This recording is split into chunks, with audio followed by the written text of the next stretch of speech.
Now, The Hunt Palmer Show. Boy, does it smell good. You're listening to The Hunt Palmer Show, brought to you by Rouse's Supermarkets on 104.5 ESPN, Baton Rouge. That's good. Live from the Mercedes-Benz of Baton Rouge studio, this is Hunt Palmer.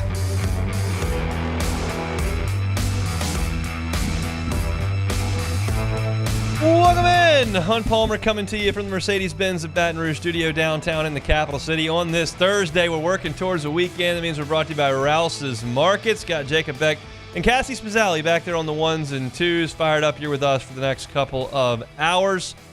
Luke Johnson, 15 minutes from right now, talking Saints as they get ready to go to L.A. to face the Chargers. A lot of Saints returned to practice yesterday. We'll get a sense of what that means for the black and gold coming up in 15 minutes. Gets it on three. I looked at the hiring cycle of 2021 entering 2022 and regraded those hires. Brian Kelly, of course, was one of those. LSU was very much in that coaching, hiring carousel, and we'll talk about what that looks like now 2.5 years later. Best win, worst loss of the weekend coming up. Travis Brown, Bryan College Station Eagles, going to be with us 1 hour from right now. He covers Texas A&M, always good enough to join us when LSU and A&M get together in football, basketball, or baseball. Voice of the Tigers, Chris Blair at 2:15. And I thought some interesting comments. Today's Thursday. That'll have been Tuesday from Sage Ryan of LSU that we'll dive into at 2:30. So plenty to get to here on this Thursday. And once again, we are fired up. You are with us. That's all right. Get started. It's time for Hunt's Opening Drive, presented by Genesis of Baton Rouge. One of the big storylines in this football game between LSU and Texas A&M is going to be Texas A&M's ability to run the football. It is their identity on offense. And quite frankly, I realize I have the information leading up to the opinion making, but you can kind of tell that Colin Klein, a Kansas State guy, is running this Texas A&M offense because it's got some Kansas State vibes. They're in the shotgun. It's not always a work of art. I wouldn't call it extremely precise, but I would call it physical. I would call it productive. I would call it steady at this point in the season. Yeah, the quarterback has made some mistakes. I don't know that that's completely foreign to Kansas State football, but it's not an offense that's littered with NFL guys. They don't have Mike Evans. They don't have Christian Kirk. I don't even know if they have Devon Achane at this point. They don't have Evan Stewart. It's not a star-studded group of players. They certainly don't have Johnny Manziel. But they've been pretty good. They've won, as we've mentioned, 3 of their 4 SEC games by double digits. They've run the ball really, really well, and that's going to be the identity of the offense, and that's kind of what you figure when you talk to a Kansas State football fan. That's what it kind of looks like. They're not going to have a lot of pros, but they're going to produce, and they're going to win a lot of games. And so the question is, how does LSU's run defense match up against Texas A&M's run offense? Let's talk about the Aggie run offense first. They're second in the SEC in yards per game. They lead the Southeastern Conference in yards per carry. When they run the football, they average better than 5 yards per carry. Le'Veon Moss and Amari Daniels are the bell cow backs. I think most of you are familiar with Moss. He's an Estruma product from right here in Baton Rouge. There's an interesting little caveat there that Texas A&M's running back is from the backyard of LSU in Baton Rouge, and LSU's running back Caden Durham is from the Dallas area, which not quite as close to Texas A&M, but still he's a Texas kid, and they'll be facing off against each other in this game. But Moss is 6 feet tall, 215 pounds. He hit a home run against Missouri, 75-yard touchdown. I don't know if I would call him an elite speed back. I would call him a balanced back. Who's done a really good job this year. Against Notre Dame, he carried it 20 times for 70 yards. Against Florida, he averaged 6.1 yards per carry, went over 100 yards in that game, 110. Against Arkansas, 9 yards a carry in that game. He went over 100 yards in that game, 117 on just 13 carries. In that one. Against Missouri, he had the 75-yard touchdown run, so that skewed the numbers a bit, but still 12 carries, 138 yards. A&M ran the ball just fine that day. And last week, not as productive, 65 yards on 17 carries against Mississippi State. He's a good player. And Amari Daniels, a little bit shorter, but still stout back who is averaging 4.5 yards a carry and has 5 touchdowns. It's a 1-2 punch there in the backfield, no matter who the quarterback is, whether it's Marcel Reed or Connor Wigman. A&M wants to run the ball, and they've done a great job of it. Who have they done it against? And that's where you start to get in the question. Florida, A&M ran it up and down the field on them. Just absolutely dominated them in the swamp.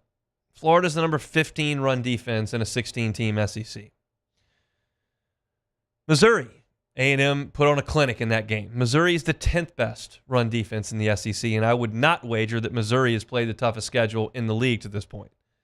Auburn, sure, A&M on the road, tough game, no doubt. But Boston College, Vanderbilt, not exactly murder's row. Mississippi State, they're the worst run defense in the SEC to this point. Makes sense. They couldn't stop Toledo. Arkansas is number 8. That's the best run defense Texas A&M has played. So is this a function of A&M being really good in the run game? Is this a function of who they played not being very good? Well, that doesn't really matter. What matters is what LSU can do against it. And LSU is the number 9 run defense in the SEC. It's interesting that you can phrase it two different ways. If I told you LSU was the 9th best run defense in the SEC, you would go, well, that's not very good. But if I phrased it a different way and I said LSU's the 32nd best run defense in the country, you go, well, that's not that bad. 30 seconds, firmly in the top quarter. But the SEC's got 8 better run defenses because nobody can run the ball in the SEC in September because you play a bunch of teams that aren't very good. But LSU is 12th in the SEC in yards per carry allowed, just under 4. And you look at some of the better run offenses that LSU's played in the SEC. Ole Miss is 3rd. Arkansas is 4th. And then you got South Carolina, who comes in at 9th. And how did LSU fare against them? And there are so many ways you can play with these numbers, and I think y'all know the story, so I'm not going to play any tricks on you here. I'm just going to tell you what they are, and we'll talk about it. But Ole Miss is 3rd in the conference in rushing offense. They average 200 yards per game. Keep in mind, that does factor in the garbage teams they played early in the season when they scored 77 points on somebody, Murray State or something, whatever. But they average 200 yards per game. They got 180 on LSU, and we're all well aware that 50 of those 180 came on one play, the 4th down run, where they found a crease and hit the home run. South Carolina gashed LSU on the ground for 243 yards rushing. Now, 2 of them came on 65-plus yard plays, but still, you're talking about a lot of rushing yards, 243. And then you got Arkansas, who's 4th in the SEC in rushing, and LSU held them to 38 yards on the ground. So how should I massage these numbers? How should I talk about it? Should I say, well, hey, Ole Miss, Ulysses Bentley, 50-yard touchdown run. Take that out. Ole Miss didn't run it great. South Carolina busted 2 big ones. Rocket Sanders off left end, Lenora Sellers right up the gut. And if you take those out, South Carolina, fine day on the ground. Or should you say, well, LSU's gotten gashed for over 180 yards against 2 of these teams that can run the ball, and A&M statistically runs it better than both of them. I can say either one. Here's what I really feel about the running contest. I feel like A&M runs the ball well. I don't think they're Eddie Lacy's Alabama team behind that offensive line in 2012 that nobody could deal with. They came to Tiger Stadium, Benny Logan, Barkevius Mingo, Sam Montgomery, Freak Johnson, Ego Ferguson, a bunch of guys who played in the NFL couldn't do anything against that line. I don't think this is that for Texas A&M. I think their statistics are a tad inflated based on playing inferior teams. I think if they had Georgia and Tennessee on that schedule instead of Florida and Mississippi State, it looks a lot different. However, I think they've got a good offensive line and a good veteran tailback. I think they run the ball pretty well. I think LSU is markedly better against the run than they were against South Carolina and Nichols at that point in the season. And I think A&M will have some success running the ball. I do not believe they will run for 196 yards in this game. I think that number settles somewhere closer to 130 yards unless LSU gives up the massive play. And that is where this thing kind of shakes out. I think if LSU forces A&M to continue to plod down the field, play by play by play, you've got a better chance of Connor Wigman making a mistake. Whether that mistake is an errant throw for a pick, an errant throw for an incompletion, whether it allows LSU's pass rush to get home one time or two, whether it's just a missed read. The more LSU puts it in the hands of Connor Wigman and out of the hands of Le'Veon Moss, the better. And the only way to do that is to make A&M keep coming back. And if you give up a 65-yard run for a touchdown or a 48-yard run to put them into the red zone, all of a sudden you eliminate that possibility. I think LSU's run defense is fine. I don't think it's good. I don't think it's great. I don't think it's elite. I don't think it's atrocious. I think it's fine. I think A&M's run offense is good. I don't think it's great. I don't think it's elite. And I think they're going to lean on it a lot in this game. Colin Klein does not want Connor Wigman coming out ripping 16-yard out routes. He wants Le'Veon Moss getting 6 yards a carry. Greg Penn, Whit Weeks, Major Burns, and those tackles who never show up on the stat sheet but are allowing the linebackers to roam, those guys have got to step up for LSU. If you slow down the running game, which teams have not done, they have not, then you've got a real chance. If you don't, it's going to be a long night. That's probably a cliche-riddled analysis at the end there, because everybody who runs the ball great generally wins the game. You control time of possession. You tire out the defense. You get into short third downs. Like, all that happens when you do things like that. But this is so much the identity of this Texas A&M offense. They have to run the ball. That'll be an emphasis for LSU. It's just a question of whether or not they can do it. If what they did last week is an indication, they're going to be in really good shape. If what they did at South Carolina or Nichols is the indication, well, not good. It's a huge, huge part of the game. I think A&M feels great they'll be able to do it. I think LSU's certainly blossoming with some confidence at this point, but it's a prove-it spot. I feel a little bit like the Arkansas side of things here, although A&M's, I think, a step up from Arkansas. But the more I look at this game, the more I analyze it, I don't feel like I normally feel when LSU plays one of the top teams in the SEC. I think A&M's roster is not quite there. Now, jury's very much still out on where LSU's offense is, and where their personnel is, if they're an elite team in the SEC. And I think we learned that on Saturday. But just breaking it down as the week goes on.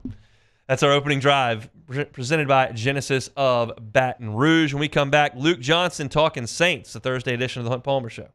The Hunt Palmer Show.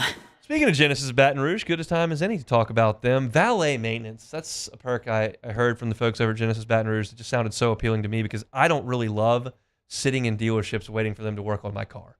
Getting an oil change can be a nuisance. Dealing with your cabin air filter or your wiper blades, getting the tires looked at, it's all can be a nuisance. And you can find yourself sitting in the service center for a while. You're not productive. You're not at work. You can't go get the kids, whatever the case may be. If you're a Genesis Baton Rouge driver, you don't have to worry about that.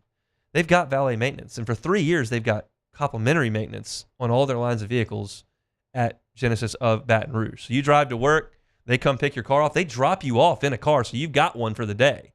They handle what they need to handle with your vehicle, bring it right on back to you. You never miss a beat. Fantastic perk of driving a Genesis of Baton Rouge, and there are lots of those. Genesis is a luxury line right there on Airline at PQ. If you're in the market for a new vehicle, just give them a shot. Get on by Genesis of Baton Rouge and see what they've got to offer you. I think you'll be pleasantly surprised. Every single car on their lot is online at genesisofbatonrouge.com. That's Genesis of Baton Rouge, genesisofbatonrouge.com. The only thing scary about the deals at Bayou Ford is if you miss out on them, like $15,000 off F-150. Bayou Ford has $15,000 off Ford F-150. All new Bayou Ford vehicles come with a complimentary 7-year powertrain warranty. The crew at Bayou Ford is going to do right by you.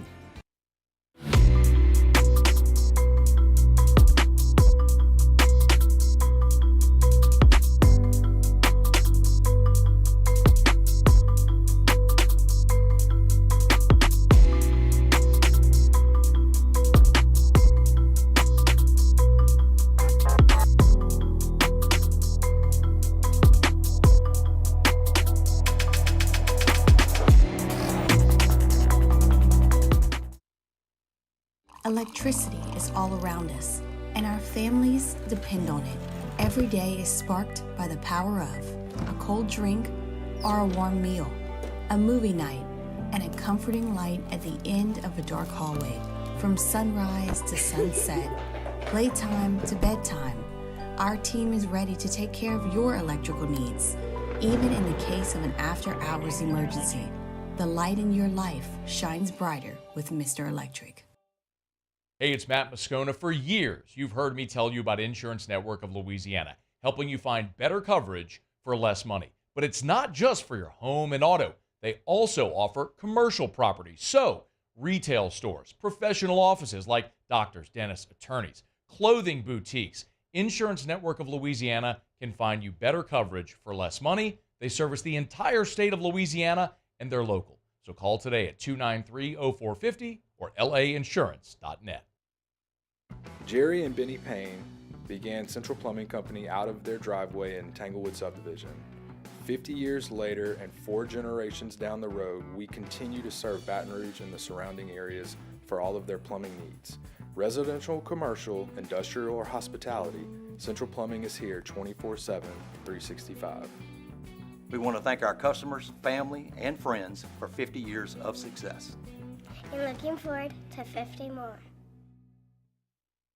At Luba Workers' Comp, our journey began over 30 years ago with a simple belief: our clients come first. At Luba, our business has always been focused on people, not policies. Through every success and challenge, we've continued to grow because we've stayed true to our values, committed to providing you with genuine dependability. Because your well-being is more than a priority. It's our purpose.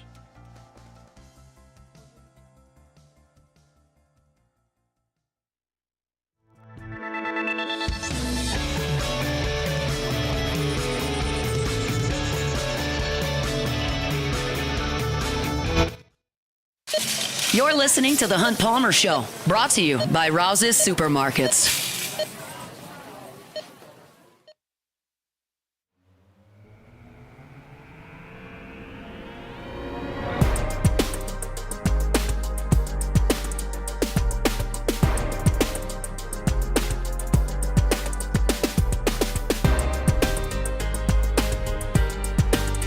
Welcome in. Thursday edition of the Hunt Palmer Show, presented by Rouse's Markets. We are cruising along, working towards the weekend. Rouse is the official supermarket of the New Orleans Saints. They got an incredible deal going on at Rouse's this week.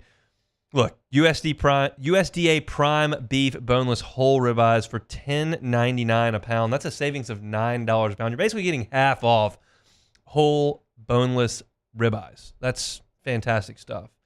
I know one guy who knows his way around a ribeye. That's Luke Johnson, who covers the New Orleans Saints. Joins us now on Jim's Firearms Hotline.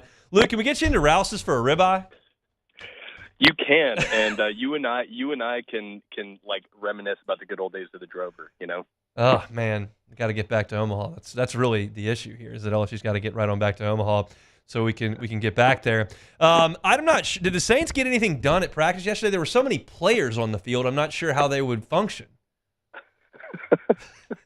Yeah, it was a sight for sore eyes. You know, like I'm ready to not watch like a preseason lineup take the field for a regular season NFL game. So it was honestly like a lot of really good news for the Saints. You know, the guy you'd really hope to have back most, maybe Derek Carr wasn't back out there, and Dennis Allen said after the practice that he's kind of not anticipating Derek's going to be back this week.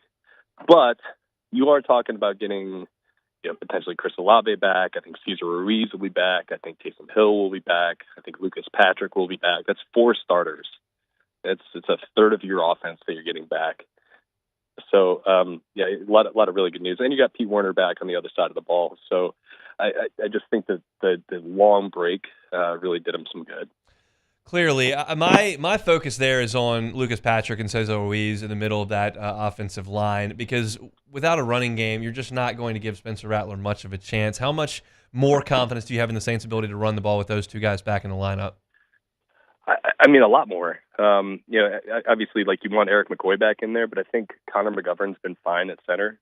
And when you start adding guys with a lot of NFL experience, guys who've played really good football this year back to the starting lineup, I just think it makes the whole thing stronger. And if their running game gets a little bit better, then their passing game looks a lot better, and you know, their protection looks a lot better. It is like such a key component to their offense, and I think it's going to look a little better this weekend. Granted, like the Chargers are a really tough defense, Didn't realize this until today, but they're leading the NFL in scoring defense. They're top 10 in pass and run defense. They're pretty stingy, but they also they like are second in the NFL in the percentage of snaps they're playing like light boxes. Like they're gettable. So it's kind of really paramount for this offense to get that going again, so they can get like literally everything else they want to do going. What'd you like from Spencer Rattler last week? Last week? Yeah. I like the fact that you get to just like flush that game and forget it existed. I mean, it was such a bad situation he was dropped into. Playing behind almost a completely backup offensive line, playing without your top two receivers. They just had no chance against like a very good Broncos defense. So like there wasn't really anything that you could point back to from that game and say I like that. But I did think he looked really good in like spurts in the first game. I think it's way too early to like bail on him as a prospect. So I'd expect a better performance from him this week, especially getting some of these guys back. And I do think that he's a really poised player. I think he gives them some elusiveness and mobility in the pocket. So I think that we'll see something better from him this week, assuming he's going to start. But last week, I don't think there's anything that you can take away from that as positive. Who's he going to throw the ball to outside of Olave? So I wouldn't expect like Marquez Valdez-Scantling to play like Rashid Shaheed number of snaps, but I think he's going to be out there and running some of those vertical routes and creating some space with his speed. Outside of that, the fact of the matter is they have to get some of these other guys involved. They have to get Juwan Johnson to be a part of this passing game. We've been saying that for 2 years now. Who knows if it's ever going to happen? But they got to try.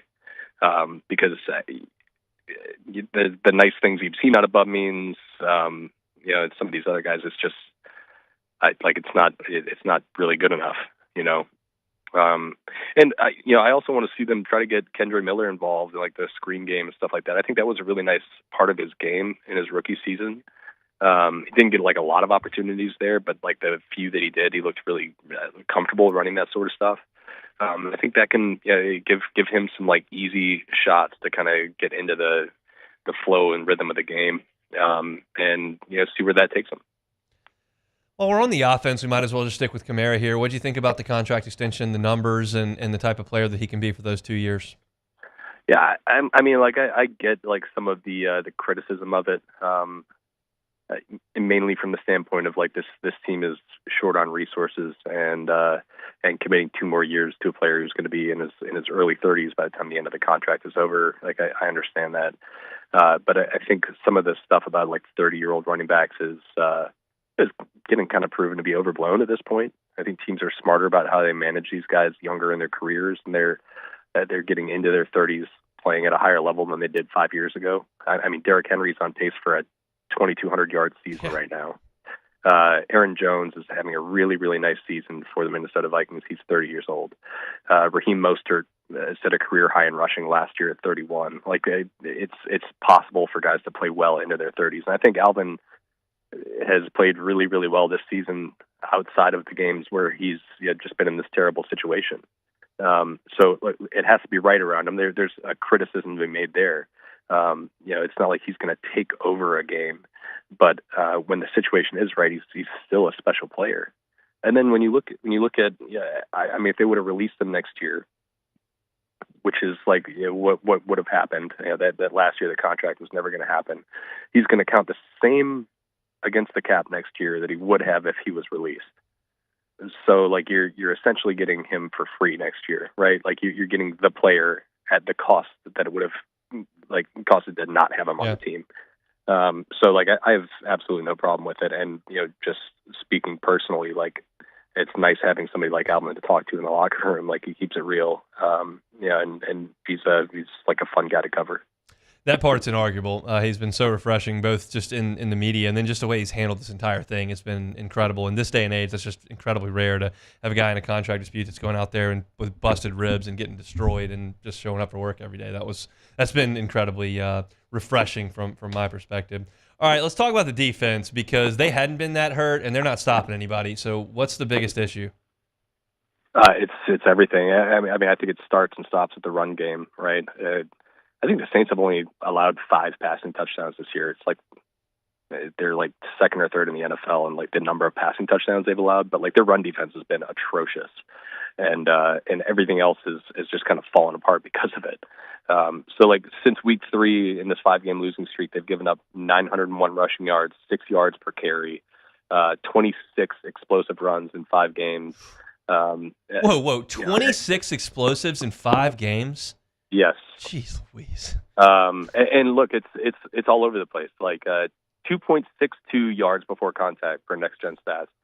That is worse in the NFL and is on track to be the worst in the NFL by any defense since 2018. You watch some of these explosive plays and like people you expect to make plays like Demario Davis are either missing tackles, they're in the wrong gaps. There was one Bo Nix run where he went 32 yards on a quarterback sweep where like the entire offense was moving in one direction and Demario for some reason ran to the complete opposite side of the field. It's not good, and it's not good on every level, like the coaching, the pre-snap communication, the execution of the plan after the snap. It's like all been broken. The one thing that I could say is, okay, this is maybe a positive, is like they seem to have recognized that during this long break, during all this self-scouting. I think they really legitimately do have smart defensive coaches, so maybe they can get a fix, because I still think they have the players. But like they got to get that turned around if they're going to be even remotely functional as a defensive unit. I realize we're talking about essentially 2 different sports, and he wasn't even at this game, but Jim Harbaugh's team last year never threw the ball in the second half of a game and won. So if you don't stop the run, he will run it a lot. And are you figuring that's what you're going to see on Sunday?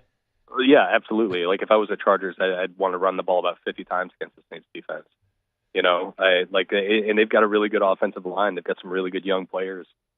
You know, guys who can make a difference against a defensive line that has just frankly not held up its own end of the bargain.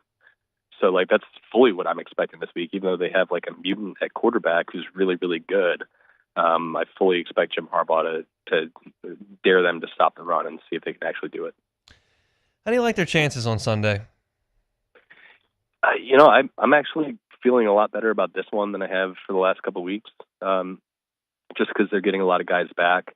And then, the weapon working in their favor is that they're coming off a long break against a team that played on Monday last week.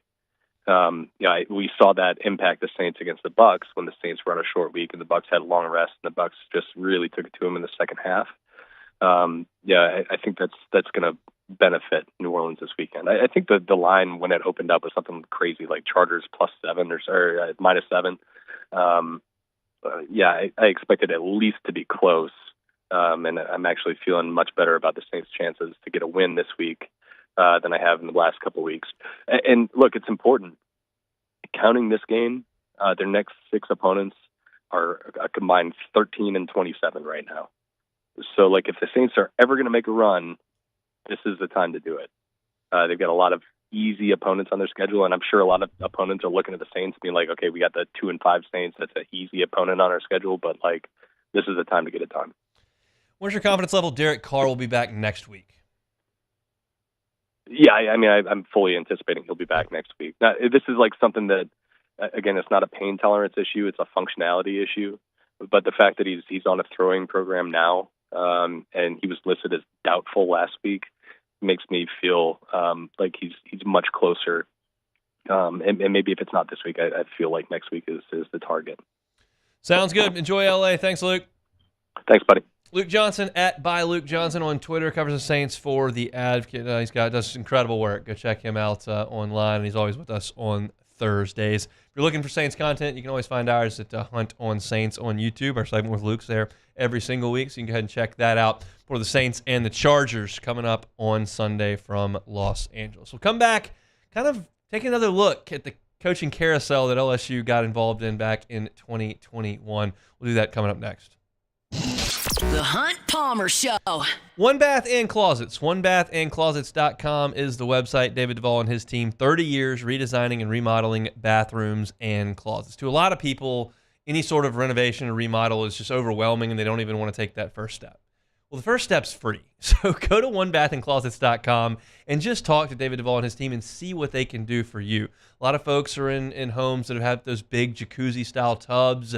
They take those out all the time if you don't use them and put in walk-in showers that are gorgeous, improve the value of your home. They are different functionally, and they're different aesthetically from the look that you've currently got. If you've got one of those narrow showers that you don't really like and you want one of those walk-in showers, you can turn one of those narrow showers into a closet and have the shower where the tub used to be.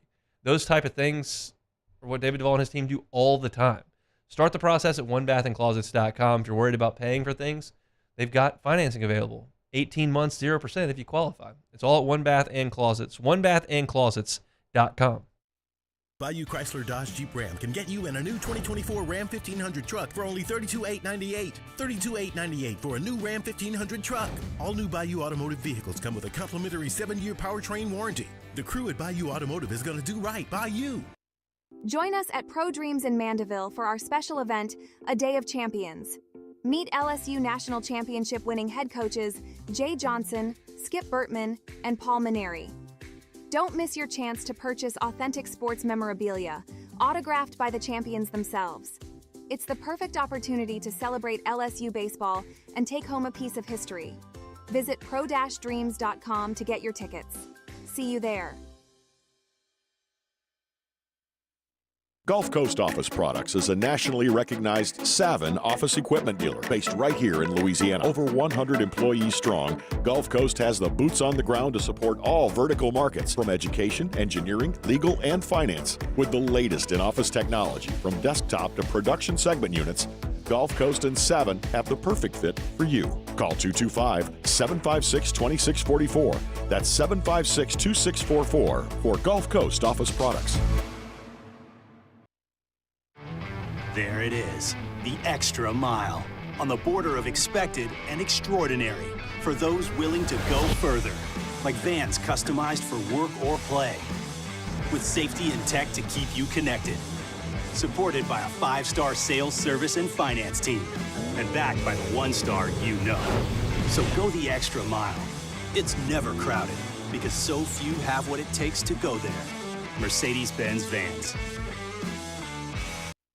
Dylan Cruz here to tell you about Six Rings Baseball and Softball Camp. If you live on the North Shore and play ball, go to Six Rings Camps with former LSU assistant coach Dan Canaveri. His knowledge is second to none, and your child will improve and have fun doing it. Camps are held at Coquille Park and Six Rings Academy in Covington with 4 sessions over the summer. Full day and morning only sessions are available from ages 7 to 13. Go to sixringsbaseball.com or call 985-206-9096.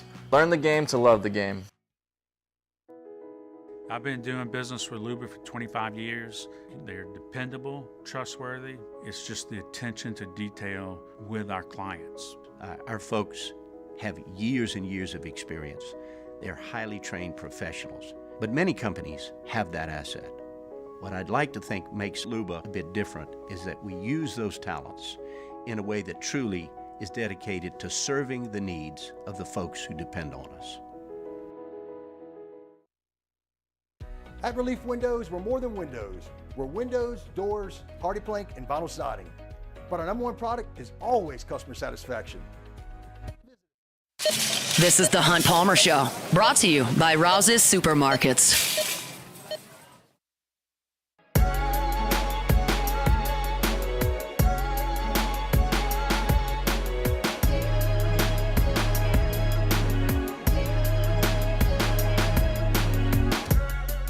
We know that right after college football season, the silly season ensues. Recruiting, coaching hires. And there was an interesting question posed to Andy Staples in his mailbag on On3. It was from a guy named Trenton. Said, who are the best and worst hires in the 2022 offseason following the 2021 season? And so Andy Staples went back and said, no, that's interesting. Let's look at it. So he's got them into different categories. Currently looking great. Here for a good time, not for a long time. Ask again after this Saturday.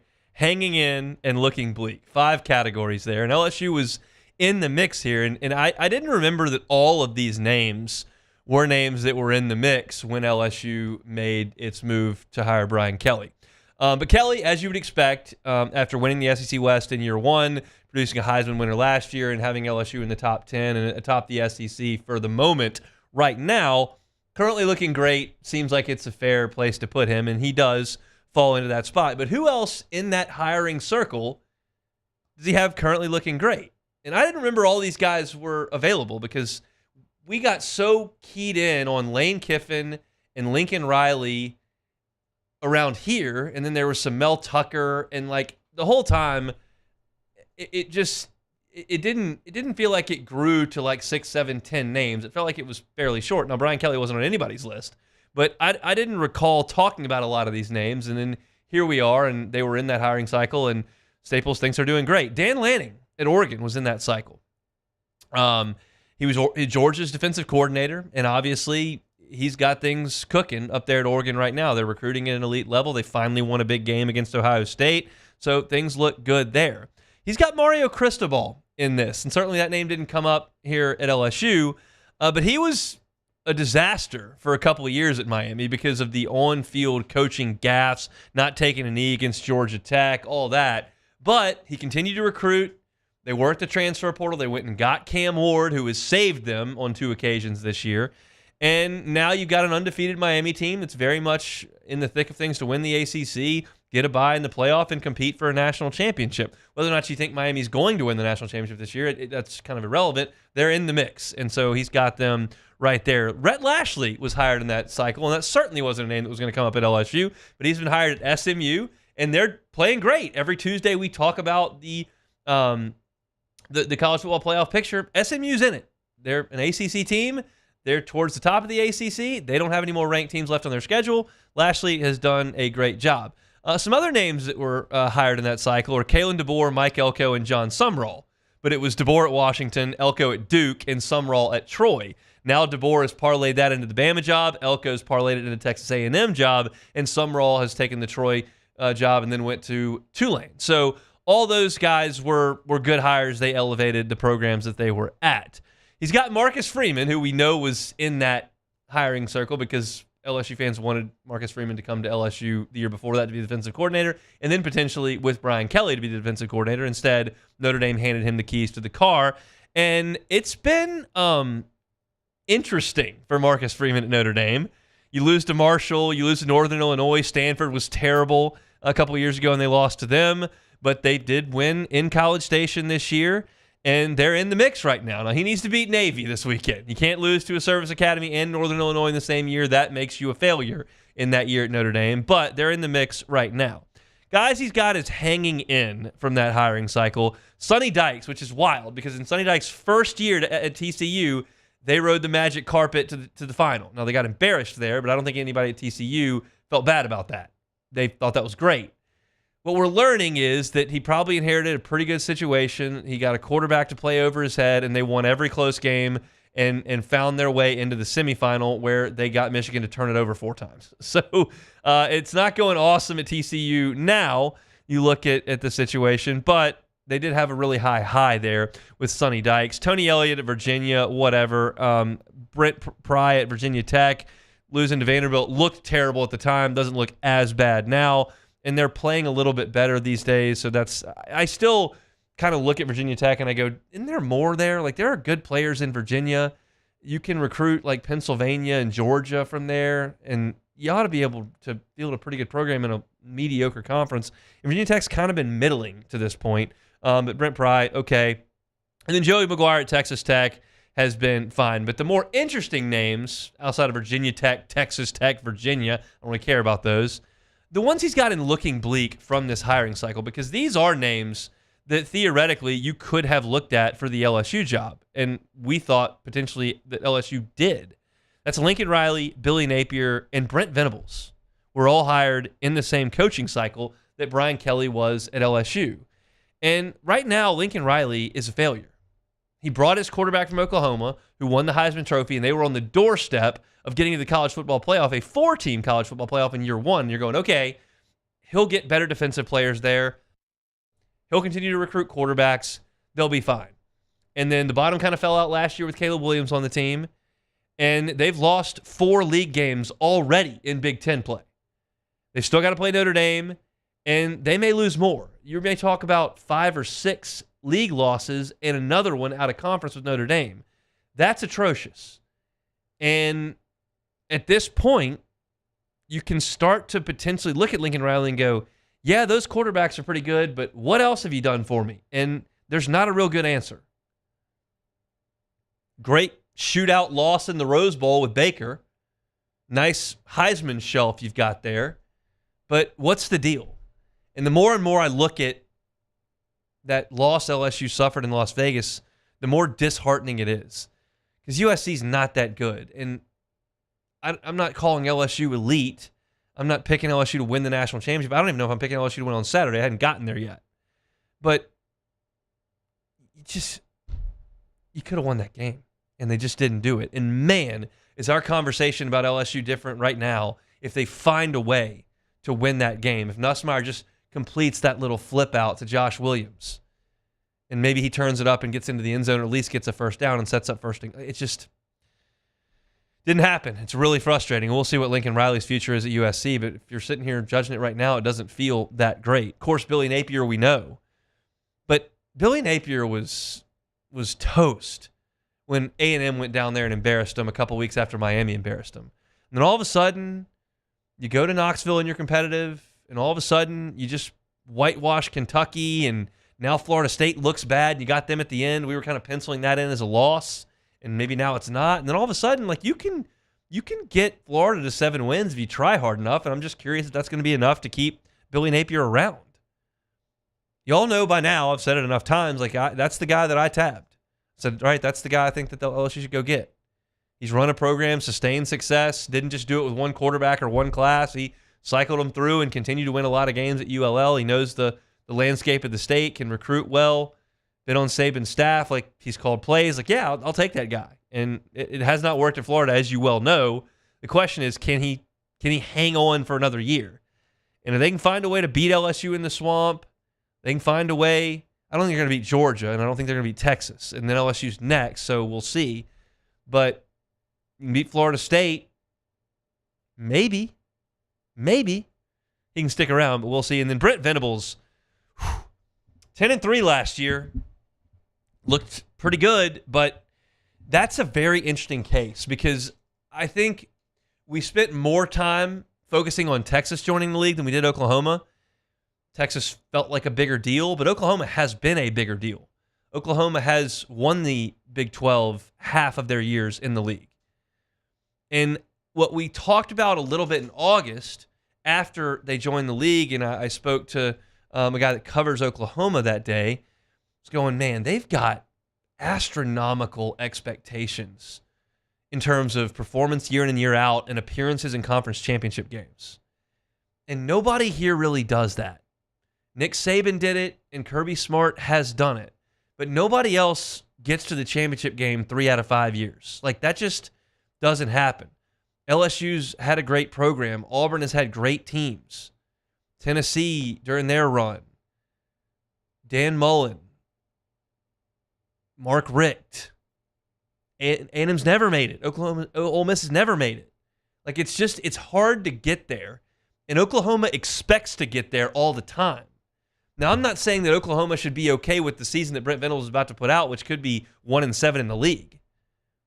But they need to come to grips with the fact that over a 10-year span in this format, they may not get to Atlanta twice.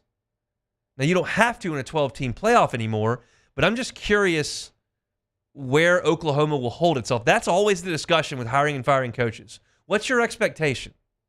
Because LSU's basketball coach and Kentucky's basketball coach don't have the same expectation. In the same way that Kentucky's baseball coach and LSU's baseball coach don't have the same expectation. Smoke Laval did what Nick Mingione did the last 2 years. Went to Supers and went to Omaha. Now, the program was really declining, but LSU fans despised that going to Omaha and losing 2 games. Kentucky fans throw a party Y'all know this, but if you just bring it to Oklahoma football, like, what do they expect?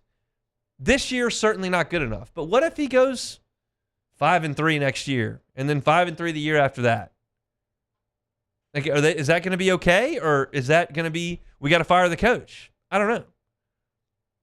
1-7 is always going to fire the coach, but I'm interested to see how long Venables can hang there, because he's got an offense he can't fix this year. So you're going to have to go into the portal and go hire a new offensive coordinator and fix that.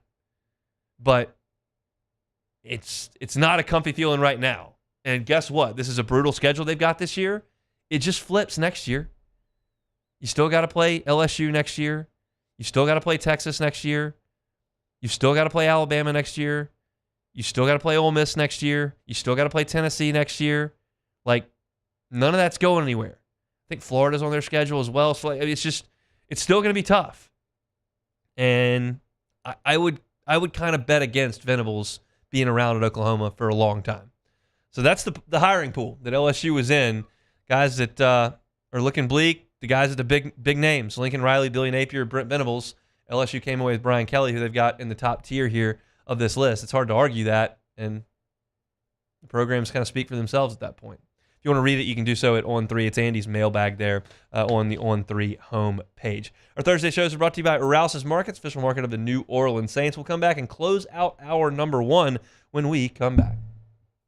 The Hunt Palmer Show. Boudreaux's Electrical Services. They're a certified Generac dealer, a premier Generac dealer. That means they're in the top 3% nationwide in Generac deals.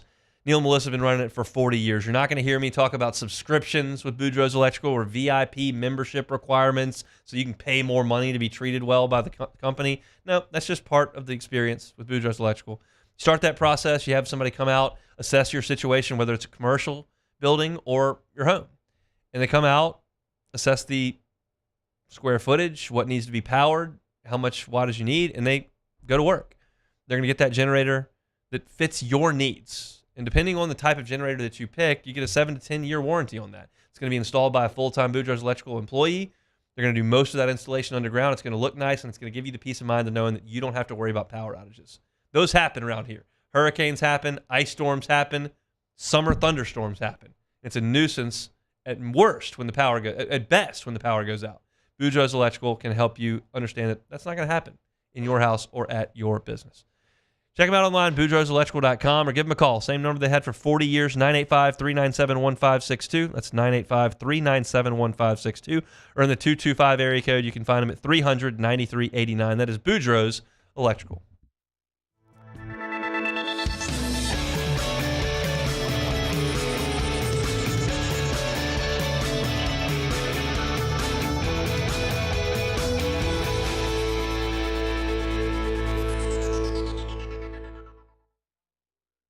The Windsor Senior Living Community in Mandeville, Louisiana is a beautiful, vibrant apartment community geared towards seniors.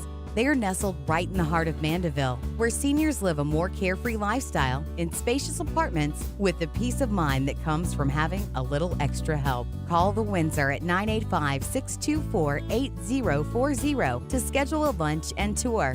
Come see how the Windsor can be your passport to peace of mind.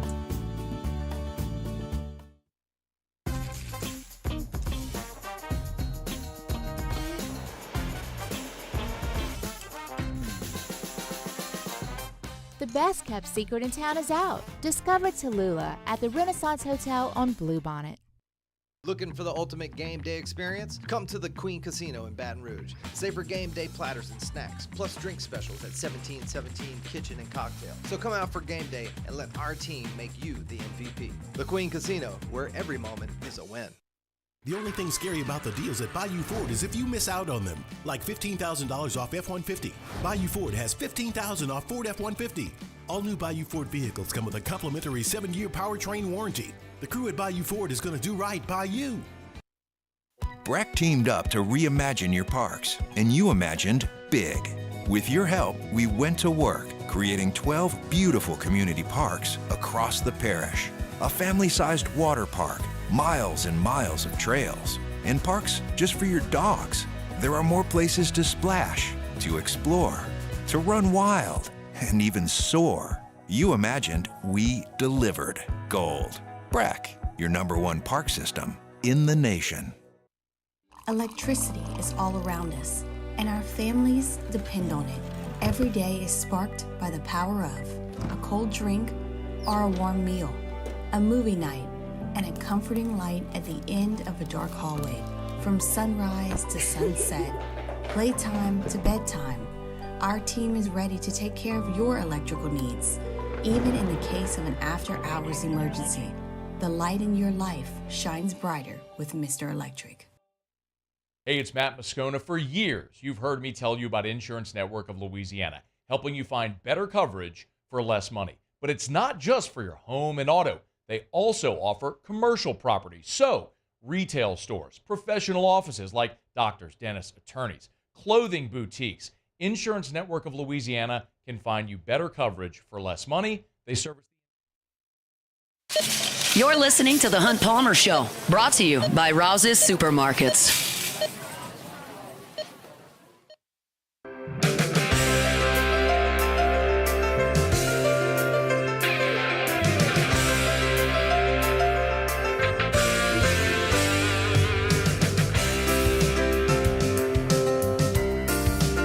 All right, closing up hour number 1 here on the Thursday edition of the Hunt Palmer Show. Rouse's Markets brings you our Thursday shows each and every week. If you're looking to get a game watch party together to watch LSU and Texas A&M on Saturday night, get on by Rouse's. If you're watching the Saints on Sunday, get on by Rouse's. Whatever you need, they got all your wine and spirits, all your cold beer and seltzers.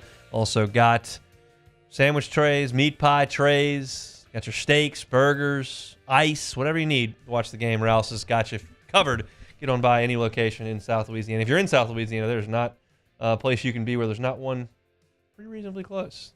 Rouse's Markets. This feels like home. All right, best win, worst loss on the board for college football in the NFL. Best win in college football, to me, Navy over Notre Dame. Navy is battling with Army and Boise State to be the top-ranked Group of 5 team, and it feels like Notre Dame would not be looked upon as favorably as the Boise loss to Oregon. So they need to win to remain in this conversation. And quite frankly, if you're an LSU fan, you need Navy to win because you've got to find a way to get Notre Dame out. If we think LSU is likely to be in the mix for an at-large, Notre Dame's a spot stealer. And you look at the rest of their schedule, it's the 2 service academies, Navy and Army, and then a trip to play Southern Cal and USC, and they're not very good. So I think Notre Dame's going to handle Florida State in South Bend. I think they'll handle Virginia in South Bend. You got Navy and Army, who I don't think are probably very good, and then you got USC, who's not very good. You got to find one loss. If you can get a loss to Northern Illinois and the service academies, you'll be in good shape. I think Notre Dame will be out because they don't have any great wins outside of Texas A&M, but it's got to happen, and I don't know that I've got a lot of confidence that it will. I think the best win on the board would be Navy in South. Oh, no, that's not in South Bend. It's in East Rutherford, New Jersey. Worst loss in college football, same thing. Stay in the same scene. Boise State, Friday Night Football at UNLV. Boise's got to run the table if they want to make the playoff. Got to beat UNLV. This is probably the best, most difficult spot on their schedule after Oregon. They played that game competitively. Ashton Genty needs this win to stay in the Heisman race. Boise needs it to stay in the college football playoff race. That would be the worst loss of the weekend, Boise State to UNLV. Best win in the NFL, I'll keep it in division. I'll keep it in the Saints division. The Falcons are at the Bucs, and the Bucs obviously took it on the chin, and the Falcons feel like they got a chance to win that division. The Saints have faded. The Panthers are a joke.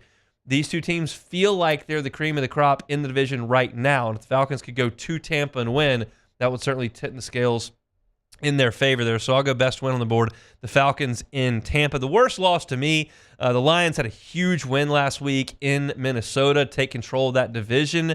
They're hosting 1-5 Tennessee, who stinks. Now, the Titans have a good defense, so if they can slow the Lions down, maybe they can go up there and stun them. But the Lions, I believe, are the cream of the crop in the NFC, and you can't lose to Tennessee, especially coming off of a really emotional win. So the emotional letdown spot, not as significant in the NFL. It's more workmanlike, more businesslike, and they're not as volatile as kids, so I don't think the Lions will have any issues. But I think that would be the worst loss in the NFL if Tennessee went to Detroit and won. Beck, I only want your thoughts on one of these because I don't think the others are that pertinent to LSU or the Saints. What's your confidence level Navy can play with Notre Dame? Well, we talked about yesterday. I really, really think that the service academies, Army and Navy, to be specific, are really good this year. They've dominated all the teams they've played. Not to say the competition's been great, but usually it's not like that. And I think I talked about this with you off air. The fact that they changed the rules on cut blocking has forced the service academies to throw it more, and I think it's actually made them better because they can't be as one-dimensional, and the defenses actually have to account for it at times. So I like Navy's chances, man. I really do. I think it's going to be a close game. I'm not going to say they're going to win, but I think it will be a close game. I sat through a Georgia Tech Navy Independence Bowl. Oh, no. And when Paul Johnson was there, and it was option on Well, option. it's probably a short game at least. It was, but they knew how to defend it, and no one could move the ball. It was bad. I was kind of excited about it to watch it in person. They couldn't move the ball. It was bad. That's going to do it for hour number 1 here on a Thursday edition of the Hunt Palmer Show. When we come back, Travis Brown, Bryan College Station Eagle, talking Aggies. That's next. The Hunt Palmer Show. Evolve Physical Therapy and Sports. EvolvePT.com is the website. We know it. Pain sucks. Not fun at all. 1, it hurts. 2, it doesn't allow you to do the things that you want to do, whether that's work out, lift weights, walk, tennis, pickleball, youth sports, whatever the case may be. If you can't do that because you're in pain, you need to go see Evolve Physical Therapy and Sports. Robbie Bolton and his team are first class to work with, and they're going to be hands-on from start to finish, making sure you're getting the rehabilitation you need, you're hitting the goals you need to hit so you can get back to being your active self. That's their goal there at Evolve Physical Therapy and Sports. They've got first-class, state-of-the-art equipment there, and they've got an unbelievable staff that's going to help you from the moment you walk into the door, the second you leave, to make sure you can get back to being your active self. That's their goal. They're on Starring near Highland Road, right there next to Sammy's Grill. Starring near Highland Road. You can check them out online, EvolvePT.com. It's Evolve Physical Therapy and Sports. They're online at EvolvePT.com.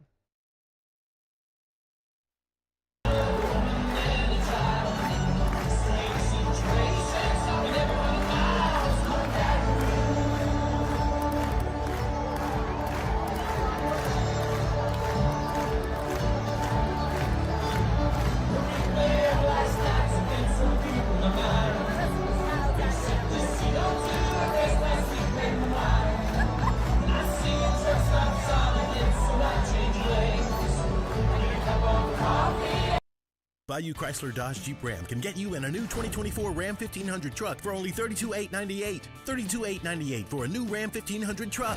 All new Bayou Automotive vehicles come with a complimentary 7-year powertrain warranty. The crew at Bayou Automotive is going to do right by you. Gulf Coast Office Products is a nationally recognized Savin office equipment dealer based right here in Louisiana. Over 100 employees strong, Gulf Coast has the boots on the ground to support all vertical markets, from education, engineering, legal, and finance. With the latest in office technology, from desktop to production segment units, Gulf Coast and Savin have the perfect fit for you. Call 225-756-2644. That's 756-2644 for Gulf Coast Office Products. I've been doing business with Luba for 25 years. They're dependable, trustworthy. It's just the attention to detail with our clients. Our folks have years and years of experience. They're highly trained professionals, but many companies have that asset. What I'd like to think makes Luba a bit different is that we use those talents in a way that truly is dedicated to serving the needs of the folks who depend on us. Dylan Cruz here to tell you about Six Rings Baseball and Softball Camp. If you live on the North Shore and play ball, go to Six Rings Camps with former LSU assistant coach Dan Canaveri. His knowledge is second to none, and your child will improve and have fun doing it. Camps were held at Coquille Park and Six Rings Academy in Covington with 4 sessions over the summer. Full day and morning only sessions are available from ages 7 to 13. Go to sixringsbaseball.com or call 985-206-9096. Learn the game to love the game. There it is, the extra mile, on the border of expected and extraordinary, for those willing to go further, like vans customized for work or play, with safety and tech to keep you connected, supported by a 5-star sales, service, and finance team, and backed by the 1-star you know. So go the extra mile. It's never crowded, because so few have what it takes to go there. Mercedes-Benz Vans. Breck teamed up to reimagine your parks, and you imagined big. With your help, we went to work, creating 12 beautiful community parks across the parish.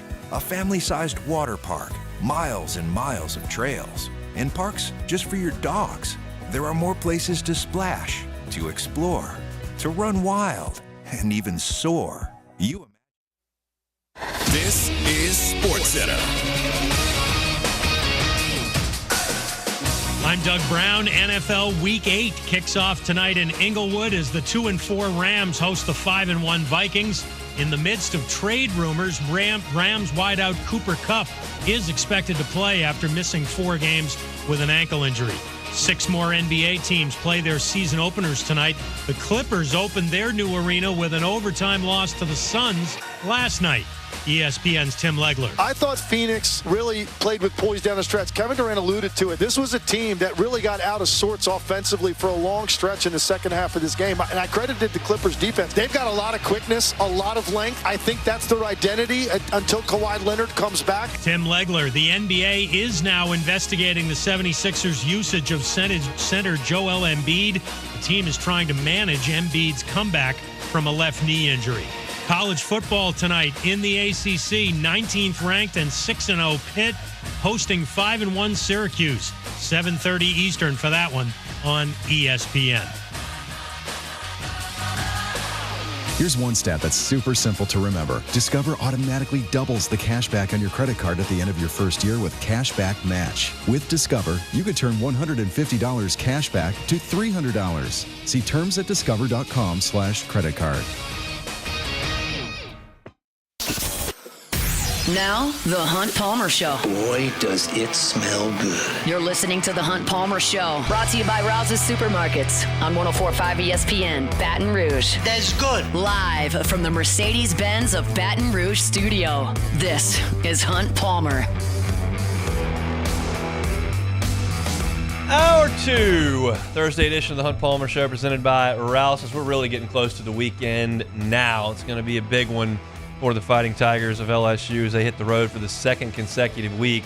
They will be headed to College Station, Texas to take on the Texas A&M Aggies for control of the Southeastern Conference as we enter the month of November. It's the third straight week that it's been a really big deal for the home team. Obviously, LSU and Ole Miss 2 weeks ago, big deal for LSU. It was an incredible environment. Tigers went to Fayetteville. It was the 4th biggest crowd in Arkansas history last week, and I'm sure they'll be knocking on some records' door in College Station this weekend. Travis Brown covers Texas A&M for the Bryan College Station Eagle. Good enough to give us a little bit of time on the Jim's Firearms Hotline today. Travis, thanks for the time. How are you? Hey, doing well. It's that time of year starting to be where you got football, basketball, baseball. It doesn't seem like it should be this late, but, here we are, week 9. It's crazy. It happens in football season, and it happens again in the spring when spring football cranks up and March Madness around the corner in SEC baseball. I know you just came from a baseball press conference, and nobody would ask this except me because I'm a sicko, but I got to imagine there's a lot of juice around that baseball program with Texas A&M, who's probably going to be preseason number 1 when that comes out in a couple of months. Listen, they had their first fall game, what was it, like two Fridays ago? And it was a packed Bluebell. I mean, there was like people on in the general mission sitting down, and Mike Early got a standing ovation. Aggie's new head coach when he went out to take the lineup card out. Like I've covered baseball for longer than any other sport here for about a decade, and I've never seen anything like it. So it's always been football, baseball, just like kind of LSU are the big crown jewels of this athletic department, and it's ratcheted up a notch for sure. LSU will be in College Station at some point this year, and that'll be a heck of a weekend there at Blue Belt. All right, let's talk some football, Travis. Can you feel the energy in Bryan College Station this week as this game approaches? Yeah, we were talking about that earlier around the newsroom, and you can. I mean, there's a schedule, a blackout, something they don't normally do. People are getting hyped, but when you looked at the schedule at the beginning of the season, I don't think anybody had Texas A&M LSU circled as like this could be for the title game. It could be a rematch of the title game. It could have huge playoff ramifications. Mike Elko's first season, I just don't know if anybody had this. So I think there's a lot of, it seems like people kind of having to get their mind around like the fact of, hey, this is the biggest game in the SEC this week, and and I don't think there was a lot of people who wouldn't have thought that to be the case. So yeah, of course it's the vibes are high, but I think there's still a little bit of being a surreal moment for I know the A&M fan base. I would imagine kind of both of them a little bit. Yeah, I mean, I think after the season opening loss for both fan bases, I think you could probably put some championship aspirations away for the time being, and then all of a sudden you look up 6 weeks later, and here we are. I don't want to bury the lead. I want to go straight to Connor Wigman here. Obviously, did not have a good season opener, has dealt with an injury, has come back, and has shown incredible flashes against Missouri, and then kind of regressed last week. What have you seen from Connor Wigman this year in his third year at A&M? Yeah, it's been a little bit up and down, like you said. I think there was no outings that he had in the limited time he had in the 2 years before that showed that he would be this up and down. He was pretty much all trending upward. But then you also throw for as bad as it was in the Notre Dame game, for as mediocre as it was in the Mississippi State game, the Missouri game was absolutely lights out. He was fantastic. And then you go back to McNeese, he was, it was kind of funny if you look at the Pro Football Focus grades. The Notre Dame game, he was the worst graded passer in the country, and for the the McNeese game, he was the best passer in the country. So of course the truth is somewhere in the middle, and I do think he is a top 1 or 2 echelon quarterback in the SEC. So I think it's been a little bit of exceptions to the rule. And even in the Mississippi State game, he did have the 2 interceptions. He had the 4 turnover-worthy passes, which could have buried them if they got all 4 of those picked off. But he moved around in the pocket really well. He delivered some really sharp passes otherwise. So he's done enough, just like Marcel Reed before him when he was out. It hasn't always necessarily been pretty, but they've done enough to win ball games, and that there's something to be said about that too. Texas A&M's run the ball very, very well. Why?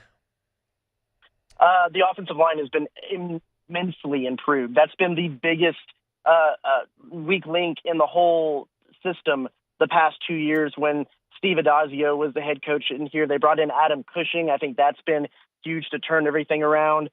Tommy Moffitt, the strength coach, that is longtime LSU guy, I think has made an impact. But, I mean, everybody behind the offensive line was vulnerable the last 2 years. You saw how many quarterbacks A&M went through the last 2 years. The running game just really failed to get things going. They were having to bring Anais Smith back there to try to get things going at last year and the year before at times for certain plays. And then Le'Veon Moss has taken huge steps forward. I mean, he was even maybe set up to be a role player this year with Reuben Owens, the 5-star guy, coming back. Reuben Owens gets injured.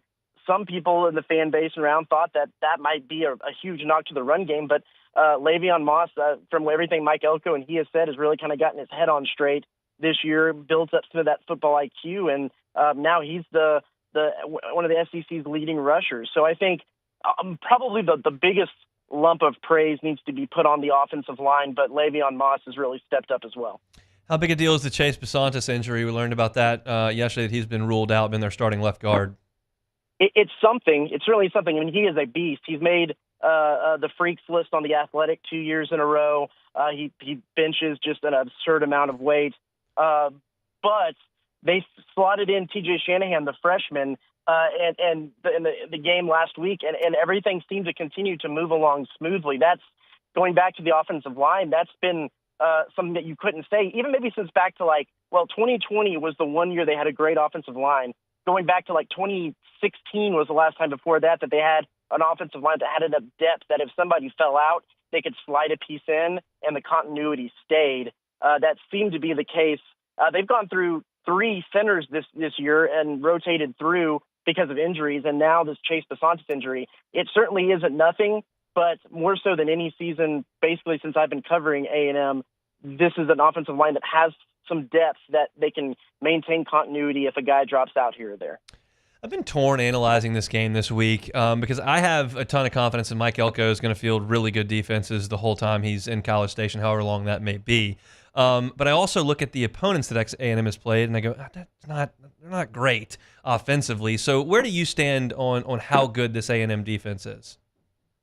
I think that the defensive front is as salty as anybody in the league, and probably these are the two best defensive fronts that are going to go against each other in the SEC. Maybe save for Georgia, but they all three could have a go at it. If A&M has a weakness, it hasn't. You can't just say it's the defensive secondary altogether, because they've been pretty darn good this year. It's really been on certain zone coverages. There has been some blown coverages, some failure handing guys off that have led to some big explosive plays that hasn't come back to bite them. They had 2 of those against Arkansas. They had one against Missouri that was actually called back because of a holding penalty at the line. So they kind of escaped a bad fate in some of those. If this will be the best passing offense that they've seen this year. If they have one of those miscommunications, that could be really, really costly. And that's the way that I see LSU can exploit this defense, is given some eye candy, some looks that gets some of their defensive secondary guys in confusing spots, and they don't hand off their zone coverages quite like they should. How aggressive do you think Mike Elko is going to be coming after Garrett Nussmeier? Nobody's really had success getting all the way home. They've sped him up a few times, but do you think Mike Elko is going to be aggressive? Very. I mean, that's just kind of how he calls defenses, especially watch on third down.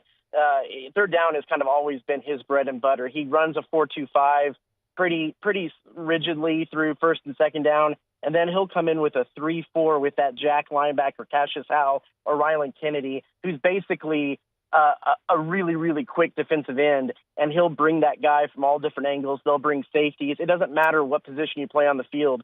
Your number is going to get called at some point to blitz, and that's been the case with anybody that they played this year. So I believe that there's no indication that they would stray away from that. He likes guys who are aggressive. He likes to call games aggressively, and sometimes that is a little bit sometimes where you can get the breakdown in communication on passing guys off deep, but I don't think it's anything that they'll stray away from.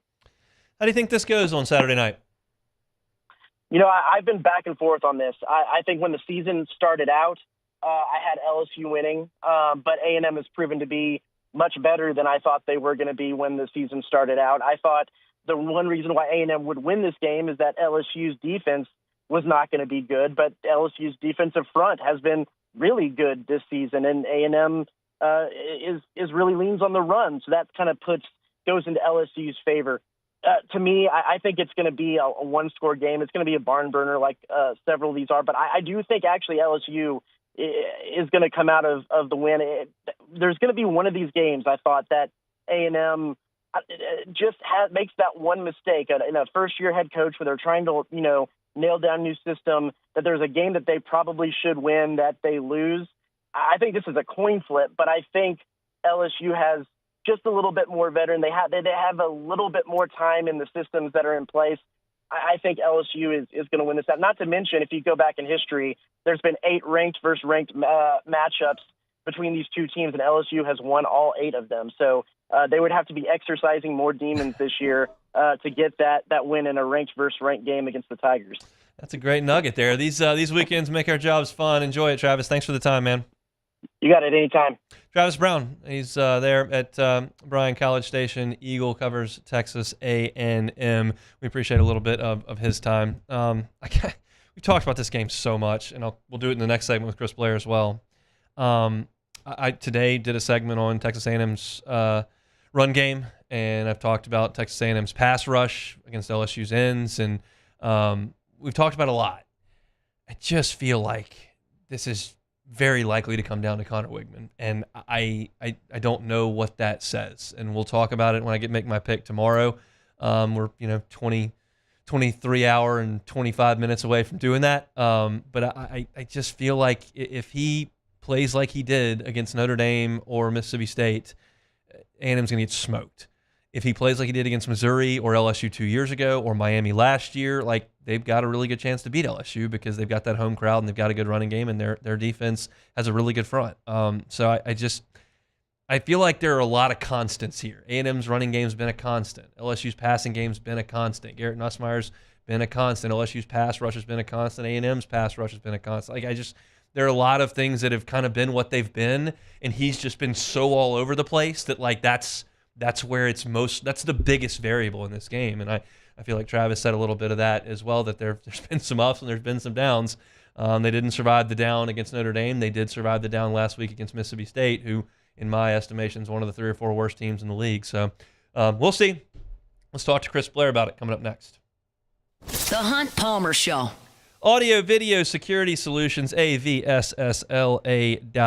I got LouisianaSports.net pulled up right now, and Audio Video Security Solutions got a little ad rolling right there on the right side. You'll see that logo. You hear about them every single day here on the Hunt Palmer Show. Whether it's TV installation, they can provide the television and mount it for you, indoor, outdoor, wherever the case may be. If you're not comfortable doing that, like I'm not, that's kind of the simple stuff they can do. They can also get pretty complex. They can get as complex as voice automation for your entertainment system. You can walk into the living room, sit down on the couch and say, watch a movie or watch TV. Shades will come down, TV will come on, surround sound will perk up. You can do that as well. They've got us hooked up with a remote that's got all of our smart TV apps that are on the remote. So instead of going to the home page and clicking around and clicking it, you just scroll on the remote and hit the button. You hit YouTube or you hit Hulu or you hit ESPN app, whatever the case may be. It's just made life easy for me, and I don't know how to do any of this kind of stuff. But Mitchell Fisher and his team helped us out with that. Check them out online at avssla.com or give Mitchell Fisher a call, 225-439-7920. Again, 225-439-7920. It's Audio Video Security Solutions,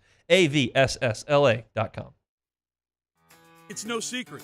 The best oysters in Baton Rouge are at Jolie Pearl Oyster Bar. Enjoy mouth-watering South Louisiana flavor and oysters from all over the country.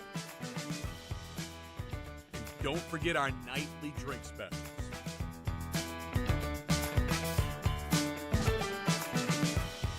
Jolie Pearl Oyster Bar, located in downtown Baton Rouge.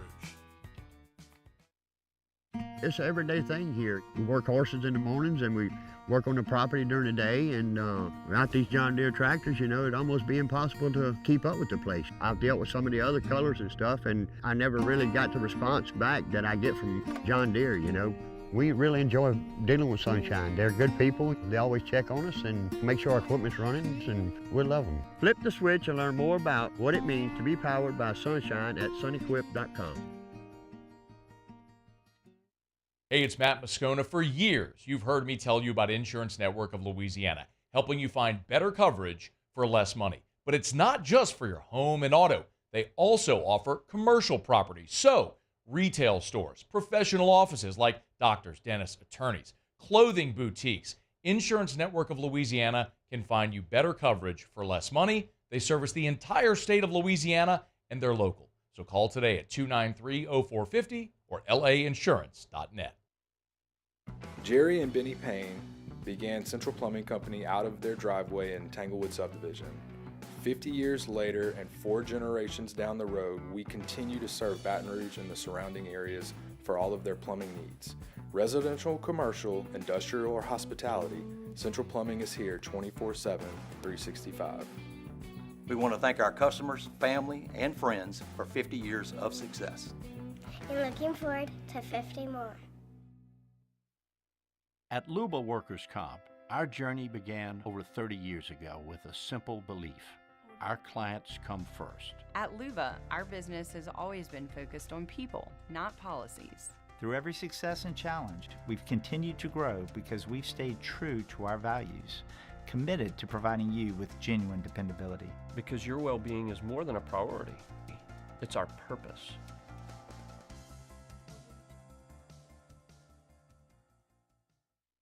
Gulf Coast Office Products is a nationally recognized Savin office equipment dealer based right here in Louisiana. Over 100 employees strong, Gulf Coast has the boots on the ground to support all vertical markets, from education, engineering, legal, and finance. With the latest in office technology, from desktop to production segment units, Gulf Coast and Savin have the perfect fit for you. Call 225-756-2644.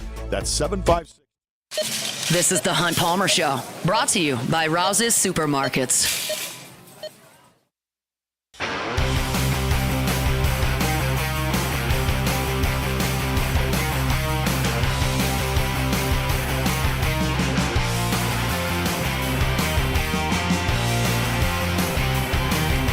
Chugging right along here, Thursday edition of the Hunt Palmer Show. Just heard from Travis Brown of the Bryan College Station Eagle breaking down the Aggies. They'll welcome the Tigers in. Probably not so welcoming, but they'll be there when the Tigers get there on Saturday. Chris Blair will be part of that number. Of course, the voice of the Tigers on the LSU Sports Radio Network. Good enough to give us some time here on this Thursday. Chris, how are you?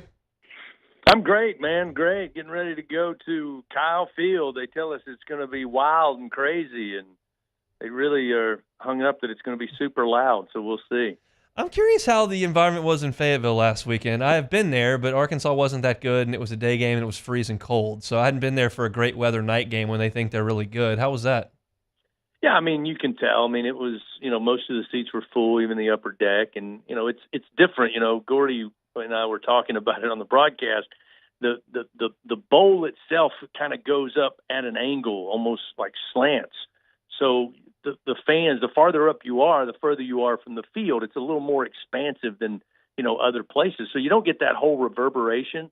And that's what was kind of confounding, with all of the motion penalties for LSU, because I kept asking Gordy, because we're upstairs, he's on the field, like how loud it was. Was that affecting him? And, it just didn't seem like it was. It seemed like it was more about trying to check into the perfect play and just taking too long to get going.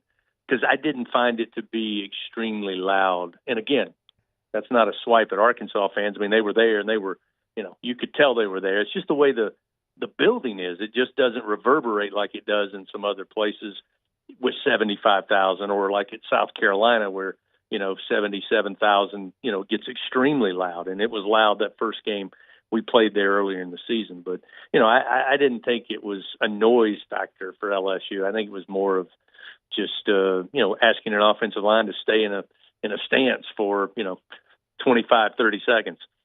Wilson Alexander, the advocate, asked Garrett Nussmeier a good question, I thought, on Tuesday when Garrett sat down with us. He goes, hey, y'all won on Saturday, and you didn't have to throw for 340 yards and 3 touchdowns. He didn't have to do that. He threw in the 200s, didn't throw for a score, and LSU ran it for a bunch of yards, and the defense held Arkansas to 10 points. What was the more impressive piece to that puzzle, the running game getting rolling or the defense kind of putting the clamps on the Hogs?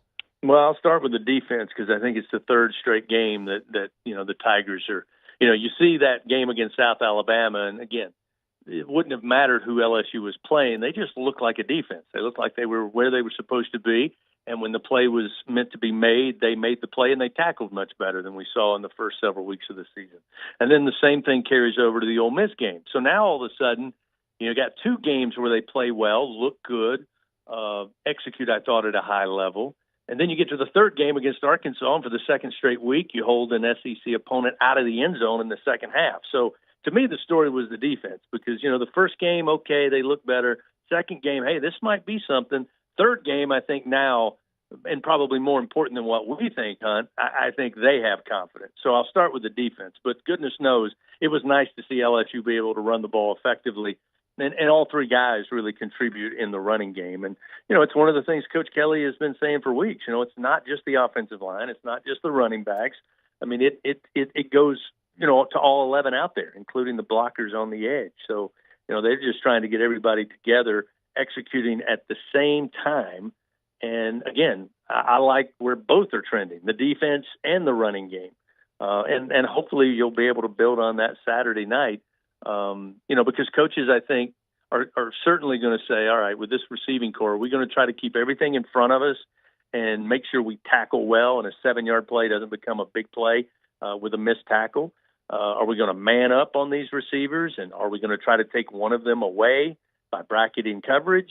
And because we don't think you can run the ball effectively. We think our front 4 or our front 7 can stop the run. So, again, when you're able to run the football, I'm sure Garrett was probably pretty happy to see that happen so that he doesn't have to be, a one-trick pony and put the entire offense on his shoulders and make incredible throw after incredible throw time and time again. I want to go back to the defense and specifically the front, and you mentioned it there, and I'm sure that Jacob loves to talk about this on the broadcast because he's a junkie, but it's I never noticed Gio Paez. I never really noticed Ahmad Bro. Aside from Swinson, really nobody up there on the actual defensive line. Do I feel like I notice? However, nobody's really run the ball on LSU for a ton over the last 3 weeks.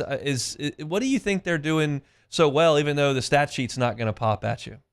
Well, I think those guys that you just mentioned are doing their job. I mean, I think they're helping plug holes, which then allows your playmakers that we've seen time and time again against the run over the last couple of weeks, which are the Braden Swinsons, who has the ability to go track somebody down on the other side of the field from the backside. I think Savion's also played well, setting the edge. And then you allow guys like Greg Penn and Whit Weeks, who had a field day, especially Weeks last Saturday. I just think when it's kind of like the center. DJ Chester is not going to get a ton of accolades if he snaps the ball correctly every snap of the game, but it allows so much good things to happen that if you're not bringing him up, that means things are going well. And that's not to say you can't shout out the job that those guys on the interior of the defensive line are doing.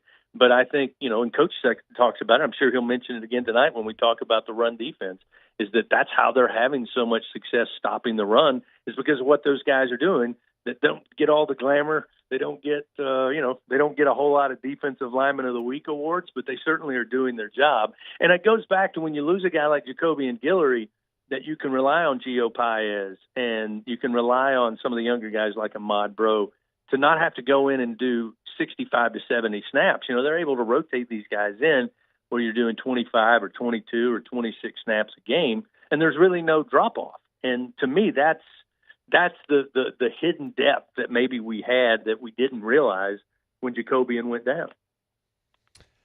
All right, LSU and Texas A&M, 6:30 kickoff from Kyle Field. Obviously, you've been doing some work on the Aggies. I'm not sure if you did a podcast with their play-by-play guy yet, but what have you learned about this A&M team, which probably didn't expect to be here in first year under Mike Elko?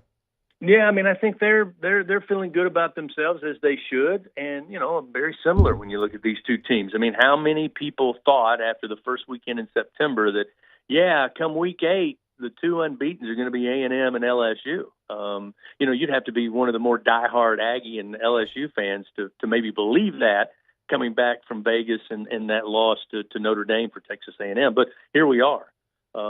It's one of those teams, when you look at how they've gotten better, I mean, there's a lot of similarities between both of these teams trending in the right direction. The Coach Elko, of course, with his defensive pedigree, you kind of felt like that was going to be the lead. And it kind of looked like it was early on, that the offense kind of sputtered a little bit. But they found their running game. A healthy Connor Wegman is always something to deal with at quarterback. And, I think they've just gotten steadily better. And that's kind of what you hear from folks, in Bryan College Station, is that, yeah, we've seen this progressively improve. And that's the same story for LSU. I think that when you look at who they played and the style of teams that they played, I mean, they manhandled Missouri. I mean, that game stands out like a big outlier. And then you look at LSU taking care of Arkansas. Again, not comparing them to Missouri, but you were on the road in a game that you typically have trouble with or for whatever reason struggle against, and there was no struggle. LSU went up there, as I told you last week. I didn't see it being a close game. I thought LSU, if they do what they do and don't turn the ball over 2 or 3 times, they should be 2 touchdown winners over Arkansas. I don't know that I'd feel that confident about the game this Saturday.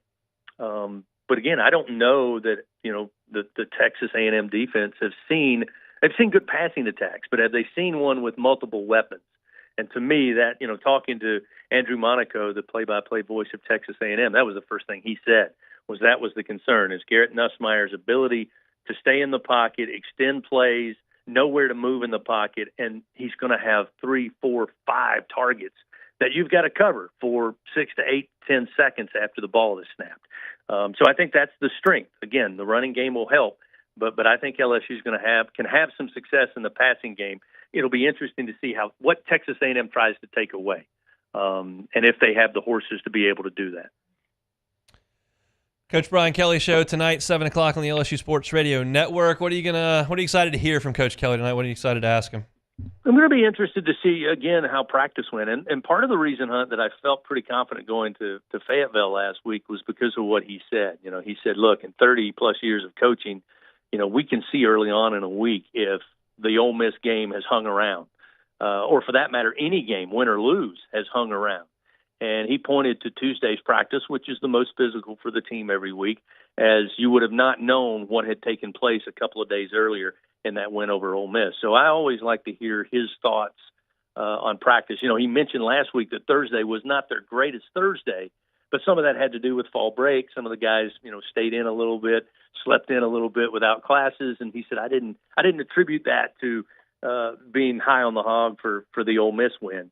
He just said it was one of those days. So I like to hear how he judges practice, because I think he's seen some telltale signs as to whether his team is locked in or not. And this is the biggest game of the season. I mean, this is so much is on the line for both of these teams. There's not going to be, any need to give some great speech or try to find some motivation. I mean, this is the team that right now wins this game Saturday, is one of the few teams in the conference that controls its own destiny for a trip to go to Atlanta. And certainly, that means implications on a 12-team playoff. So, as you've talked about, everybody who covers the SEC has talked about, it's going to possibly be quite a conundrum to figure out who's going to be in Atlanta, with the way these Saturdays are playing out. But if you can just be the team that stays unbeaten, let everybody else try to figure out who's going to play in Atlanta. You want to get your game day weekend started a little early. TJ Ribs tonight, 7 o'clock. Coach Brian Kelly Show. Chris Blair, Voice of the Tigers, will be there. He's with us every Thursday as well. Thanks.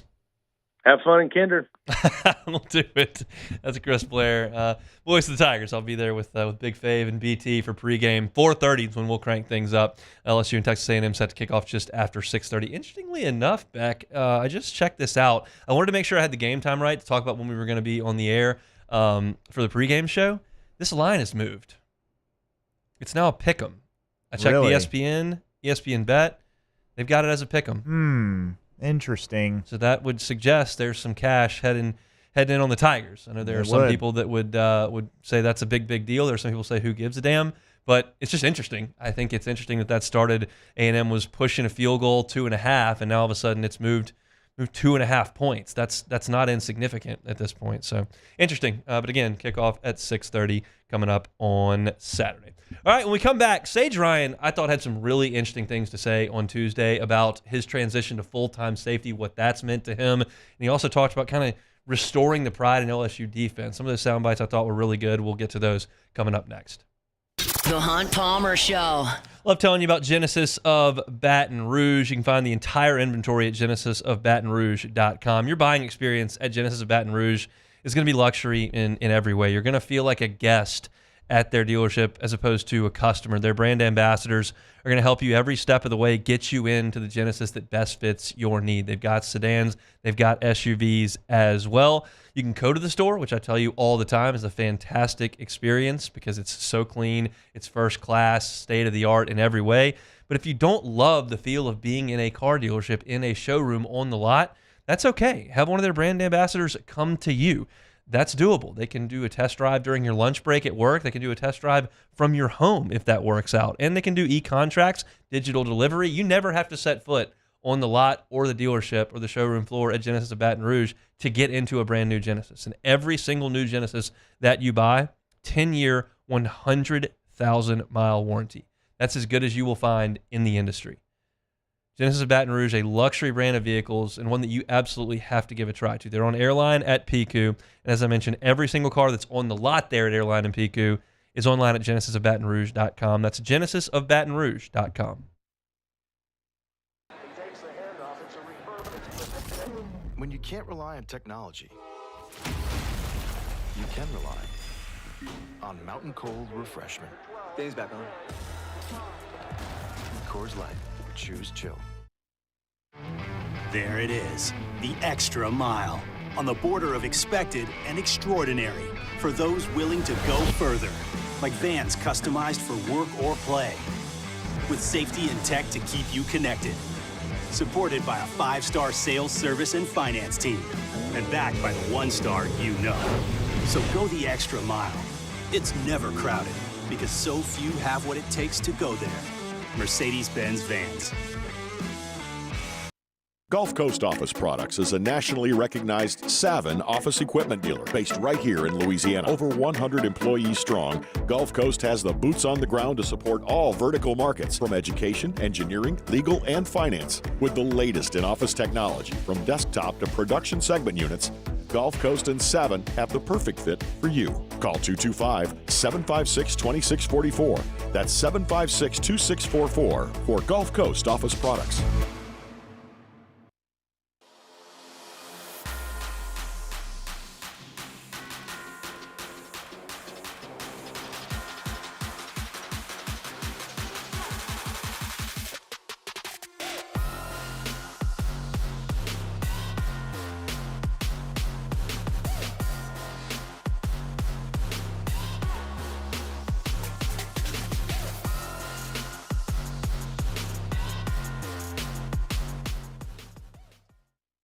Dylan Cruz here to tell you about Six Rings Baseball and Softball Camp. If you live on the North Shore and play ball, go to Six Rings Camps with former LSU assistant coach Dan Canaveri. His knowledge is second to none, and your child will improve and have fun doing it. Camps were held at Coquille Park and Six Rings Academy in Covington with 4 sessions over the summer. Full day and morning only sessions are available from ages 7 to 13. Go to sixringsbaseball.com or call 985-206-9096. Learn the game to love the game. I've been doing business with Luba for 25 years. They're dependable, trustworthy. It's just the attention to detail with our clients. Our folks have years and years of experience. They're highly trained professionals, but many companies have that asset. What I'd like to think makes Luba a bit different is that we use those talents in a way that truly is dedicated to serving the needs of the folks who depend on us. Gulf Coast Bank and Trust is giving our customers the power to bank anywhere, anytime during this challenging event. And we're right there with you, our mobile bank. You're listening to The Hunt Palmer Show, brought to you by Rouse's Supermarkets.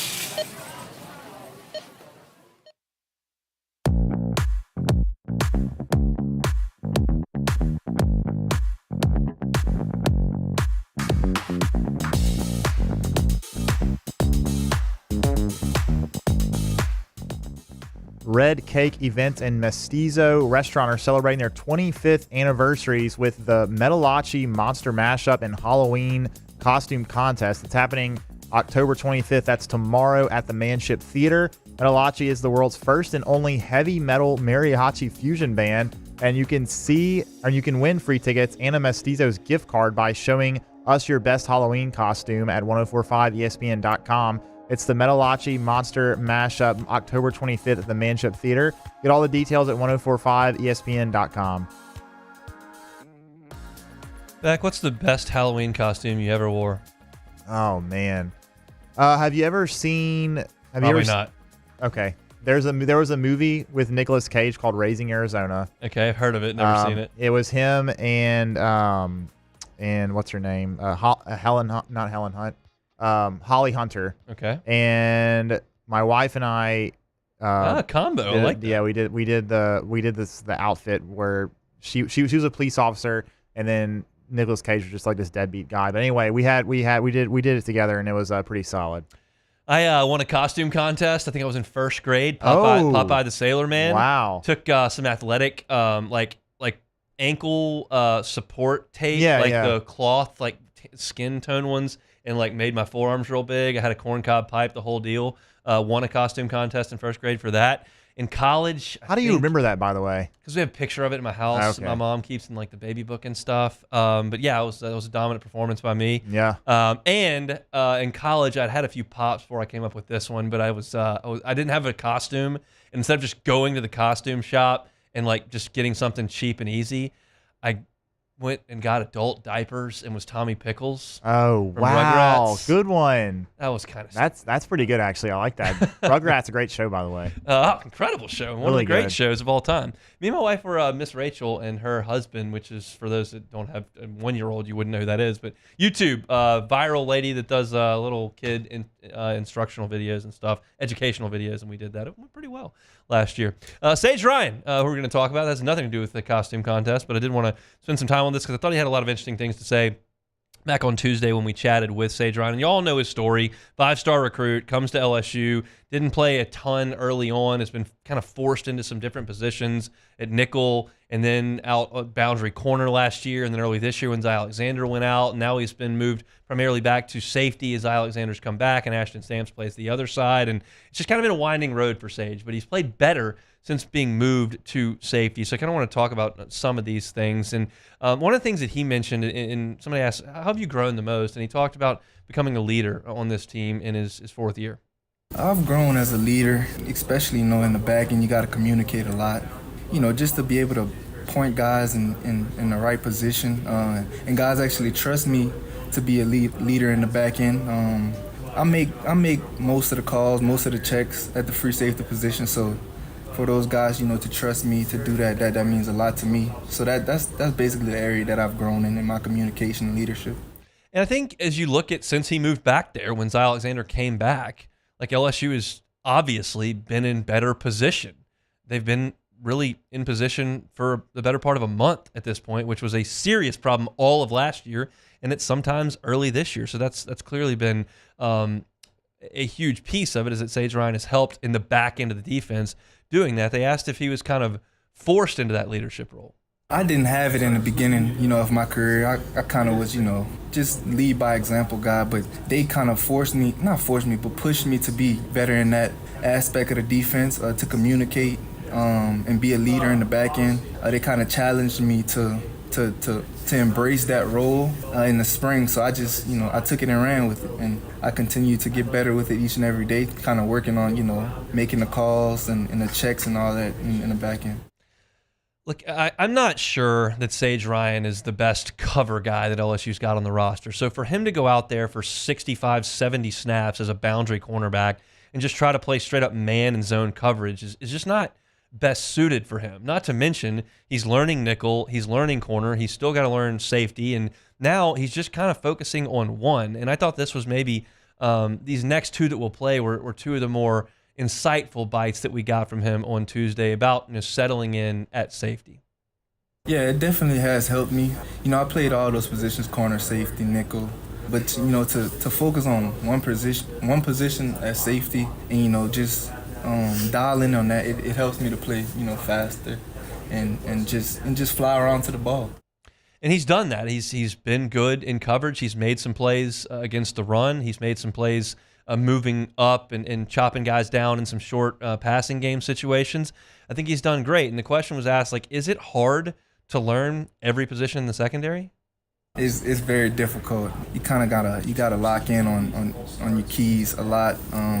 You gotta kind of think about the game like it's like really playing chess, to be honest. You just gotta be in the right spots at the right time. But I'm glad that I focused on one position and dialed into that so that I could lock in and just be comfortable at that one position. The addition of Sage Ryan at safety, Zy Alexander at corner, and then Major Burns up to star, those three moves have made LSU better everywhere. They've made LSU better in the secondary, in the back end. They've made LSU better in coverage. Zy Alexander was the highest rated player on LSU's team against Ole Miss on defense, and they didn't even target him in Fayetteville last weekend. He's been really good in coverage. And Sage has done a good job now moving back to his natural spot, and Major Burns is finally, it's clicked for him at star, and he's making plays in the backfield. He's making plays against the run. He's done a good job. Those three moves, I think, have unlocked more. We can talk about Braden Swinson a lot, and we should. We can talk about Whit Weeks a lot, and we should. But one guy rushing off the edge and one guy in the middle of the field aren't going to make a defense magically, improve this significantly. And I think it's a matter of moving all those pieces around. And Sage kind of talked about that. I think it's a big, big deal. Sage also talked about the front seven doing their part to help out the DBs. Like you said, the front seven plays a huge role in our defense. Just to bring that energy back, that old LSU defensive feeling back. We work hard to do this consistently each and every week. We're gonna do it each and every week. We got the guys to do it, so just to trust Coach Baker's plan each and every week, and just try to be consistent. That's pretty much it. And just go out there and play, fast, free, and physical football. They clearly trust Blake Baker, and he's trusting them more.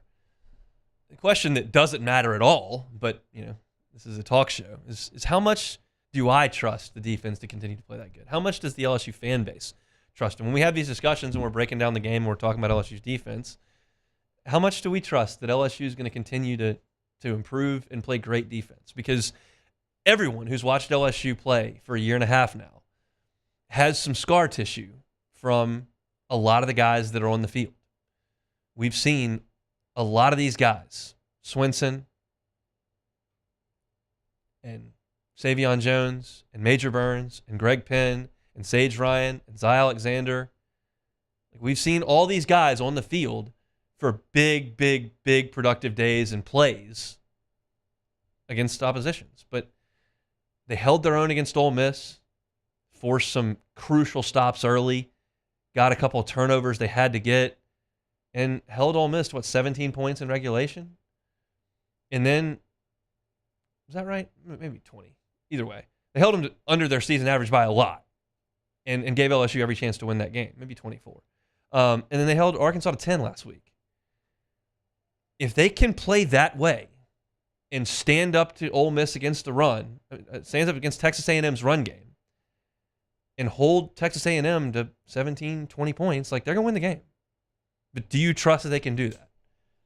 They're giving you a lot of reasons to, but it feels like because of the scar tissue for a year and a month, where South Carolina's running wind sprints and running for 235 and USC scoring late touchdowns and all of last year, it's I still remember all that. Is it still there? I guess we find out coming up on Saturday. Come back and close it out. Take it or leave it next. The Hunt Palmer Show. Highland Insurance Group, HighlandIG.com. Jonathan Carbo and his team, happy to help you out with your group and employee benefits. If you're a business owner, you understand how important those benefits are. They help you to attract talent to help your organization function, and they keep your employees happy so that they're productive for you. You want to take care of those who are doing their jobs. And Highland Insurance Group can make sure that you've got your group and employee benefits where they need to be and how they need to be structured. They can also handle your property and casualty, property insurance, general liability, auto insurance, cyber, EPL, umbrella. All that kind of stuff can be handled through the Highland Insurance Group. They're your one-stop shop. If you don't have a relationship with your insurance broker that you can pick up the phone and feel like they've got you in the best hands, well, give it a look. Highland Insurance Group would love to chat with you, no matter where you are in the state of Louisiana. They're based here in Baton Rouge, but they can have that phone call with you. They can have that appointment with you to make sure that you're taken care of in time of need. That's the whole purpose of insurance. You can check them out at HighlandIG.com. It's the Highland Insurance Group, Jonathan Carver and his team right here in Baton Rouge. HighlandIG.com.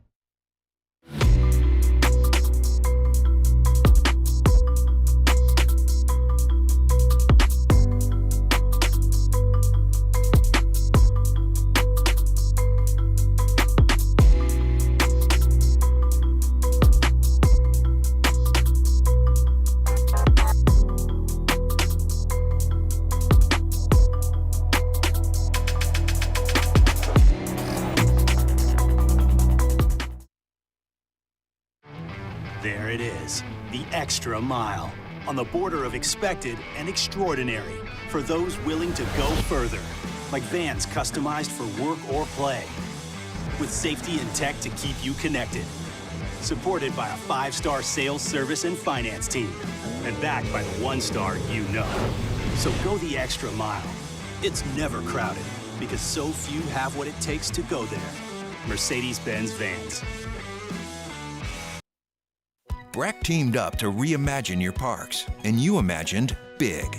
With your help, we went to work, creating 12 beautiful community parks across the parish. A family-sized water park, miles and miles of trails, and parks just for your dogs. There are more places to splash, to explore, to run wild, and even soar. You imagined, we delivered. Gold. Breck, your #1 park system in the nation. Electricity is all around us, and our families depend on it. Every day is sparked by the power of a cold drink or a warm meal, a movie night, and a comforting light at the end of a dark hallway. From sunrise to sunset, playtime to bedtime, our team is ready to take care of your electrical needs. Even in the case of an after-hours emergency, the light in your life shines brighter with Mr. Electric. Hey, it's Matt Moscona. For years, you've heard me tell you about Insurance Network of Louisiana, helping you find better coverage for less money. But it's not just for your home and auto. They also offer commercial properties. So, retail stores, professional offices like doctors, dentists, attorneys, clothing boutiques. Insurance Network of Louisiana can find you better coverage for less money. They service the entire state of Louisiana, and they're local. So call today at 293-0450 or lainsurance.net. Jerry and Benny Payne began Central Plumbing Company out of their driveway in Tanglewood subdivision. 50 years later and 4 generations down the road, we continue to serve Baton Rouge and the surrounding areas for all of their plumbing needs. Residential, commercial, industrial, or hospitality, Central Plumbing is here 24/7, 365. We want to thank our customers, family, and friends for 50 years of success. This is the Hunt Palmer Show. This is the Hunt Palmer Show. Brought to you by Rouse's Supermarkets.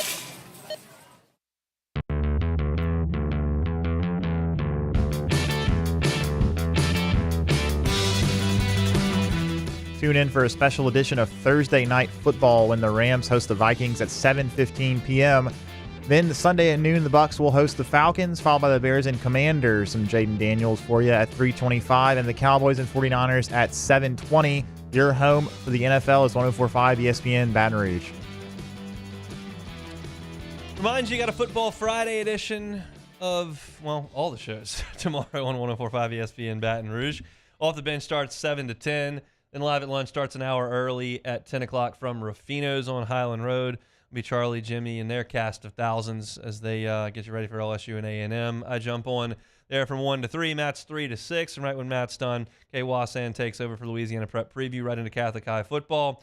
Louisiana Prep Scoreboard comes to you after Catholic is done, 7 a.m. to midnight tomorrow. We are all live and local, all football, wall to wall. So join us for as much of that as you possibly can. All right, let's play some Take It or Leave It back.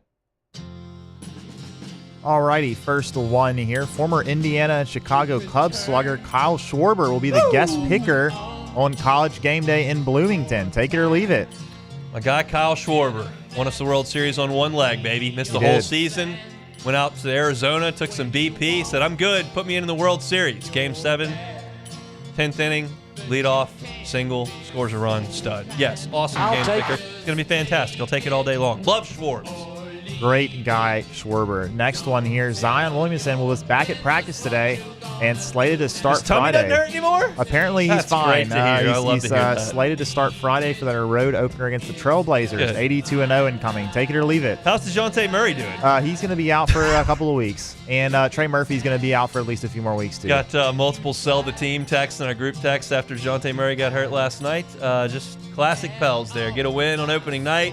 Think you're going to be feeling good about things, and your prize free agent acquisition is broken his hand chasing a triple-double with 2 minutes to go in the opener against the Bulls. But they did win. They did. So that's good. But no, they're not going to go 82-0, and I will leave it.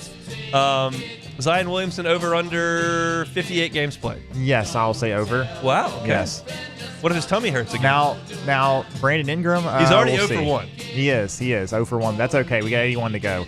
Last one here. The Kansas Jayhawks basketball team will be traveling to Fayetteville tomorrow night to play Arkansas in Bud Walton Arena in an exhibition game that will be open to fans. Take it or leave it. I'll take it. I think it's great that they're doing it. Apparently, and I can't speak to the entirety of Arkansas's roster. I don't know it yet, but I was reading on Twitter today.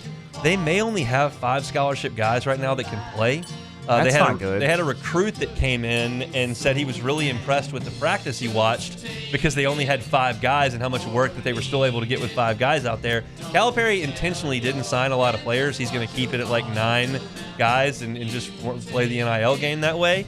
Then we'll run with some walk-ons, I think. But they don't have enough dudes right now, so I'm not sure they're going to play great against Kansas, who's going to be one of the top 5 teams in the country, I think. But they don't have a lot of guys, so I don't think Bud Walton's going to be too impressed with what they see on Friday night. That's it. All right, man, I'm still torn on my pick for this game. I'm going to get to it. I've got exactly 24 hours from right this second to make that determination. I feel like I'm educated on the game. I feel like I've got a good feel for what teams are trying to do. It's just a question of how successful they're going to be. But I guess I got 24 hours to make that pick happen. I am interested, as we talked in the last segment, about the line moving 2.5 points. I didn't see if it was a gradual thing or if that just happened over the course of a couple of hours. But a pick 'em now in College Station, interesting, and it's a massive one. I'm already a little nervous for it. We'll shake that. We're probably not going to shake that off, quite frankly. That's going to last Probably not until the game goes final. So, but we're breaking it down. Yeah, and also, can I just say, man, it's really annoying that every time there's a game on ABC, the start time is supposedly 6:30 or 7:30, and it's always 15 minutes after the start time. That's all the games. But it didn't happen last week. They were 5 minutes late last week. Yeah, but not 15 or 20. Well, that's just depending on if they slide. I know because I have the pregame show and I have to know when to get out, so I get a text an hour and 20 minutes before game time, like what the actual kickoff time is. It's always late. The only one that ever kicks off right on time is ESPN's 11 o'clock game when they had that after game day. But now they backed game day up like 7 minutes to do that. But that game, of course, they used to put the headset on and Fowler or Davis would go, that's it. And then they would go and they would kick off immediately. That Big Ten game would immediately kick off. But that's usually not the case. And so kickoff time, is 10 minutes late this week as of now. But they could slide it back even more, so we'll see.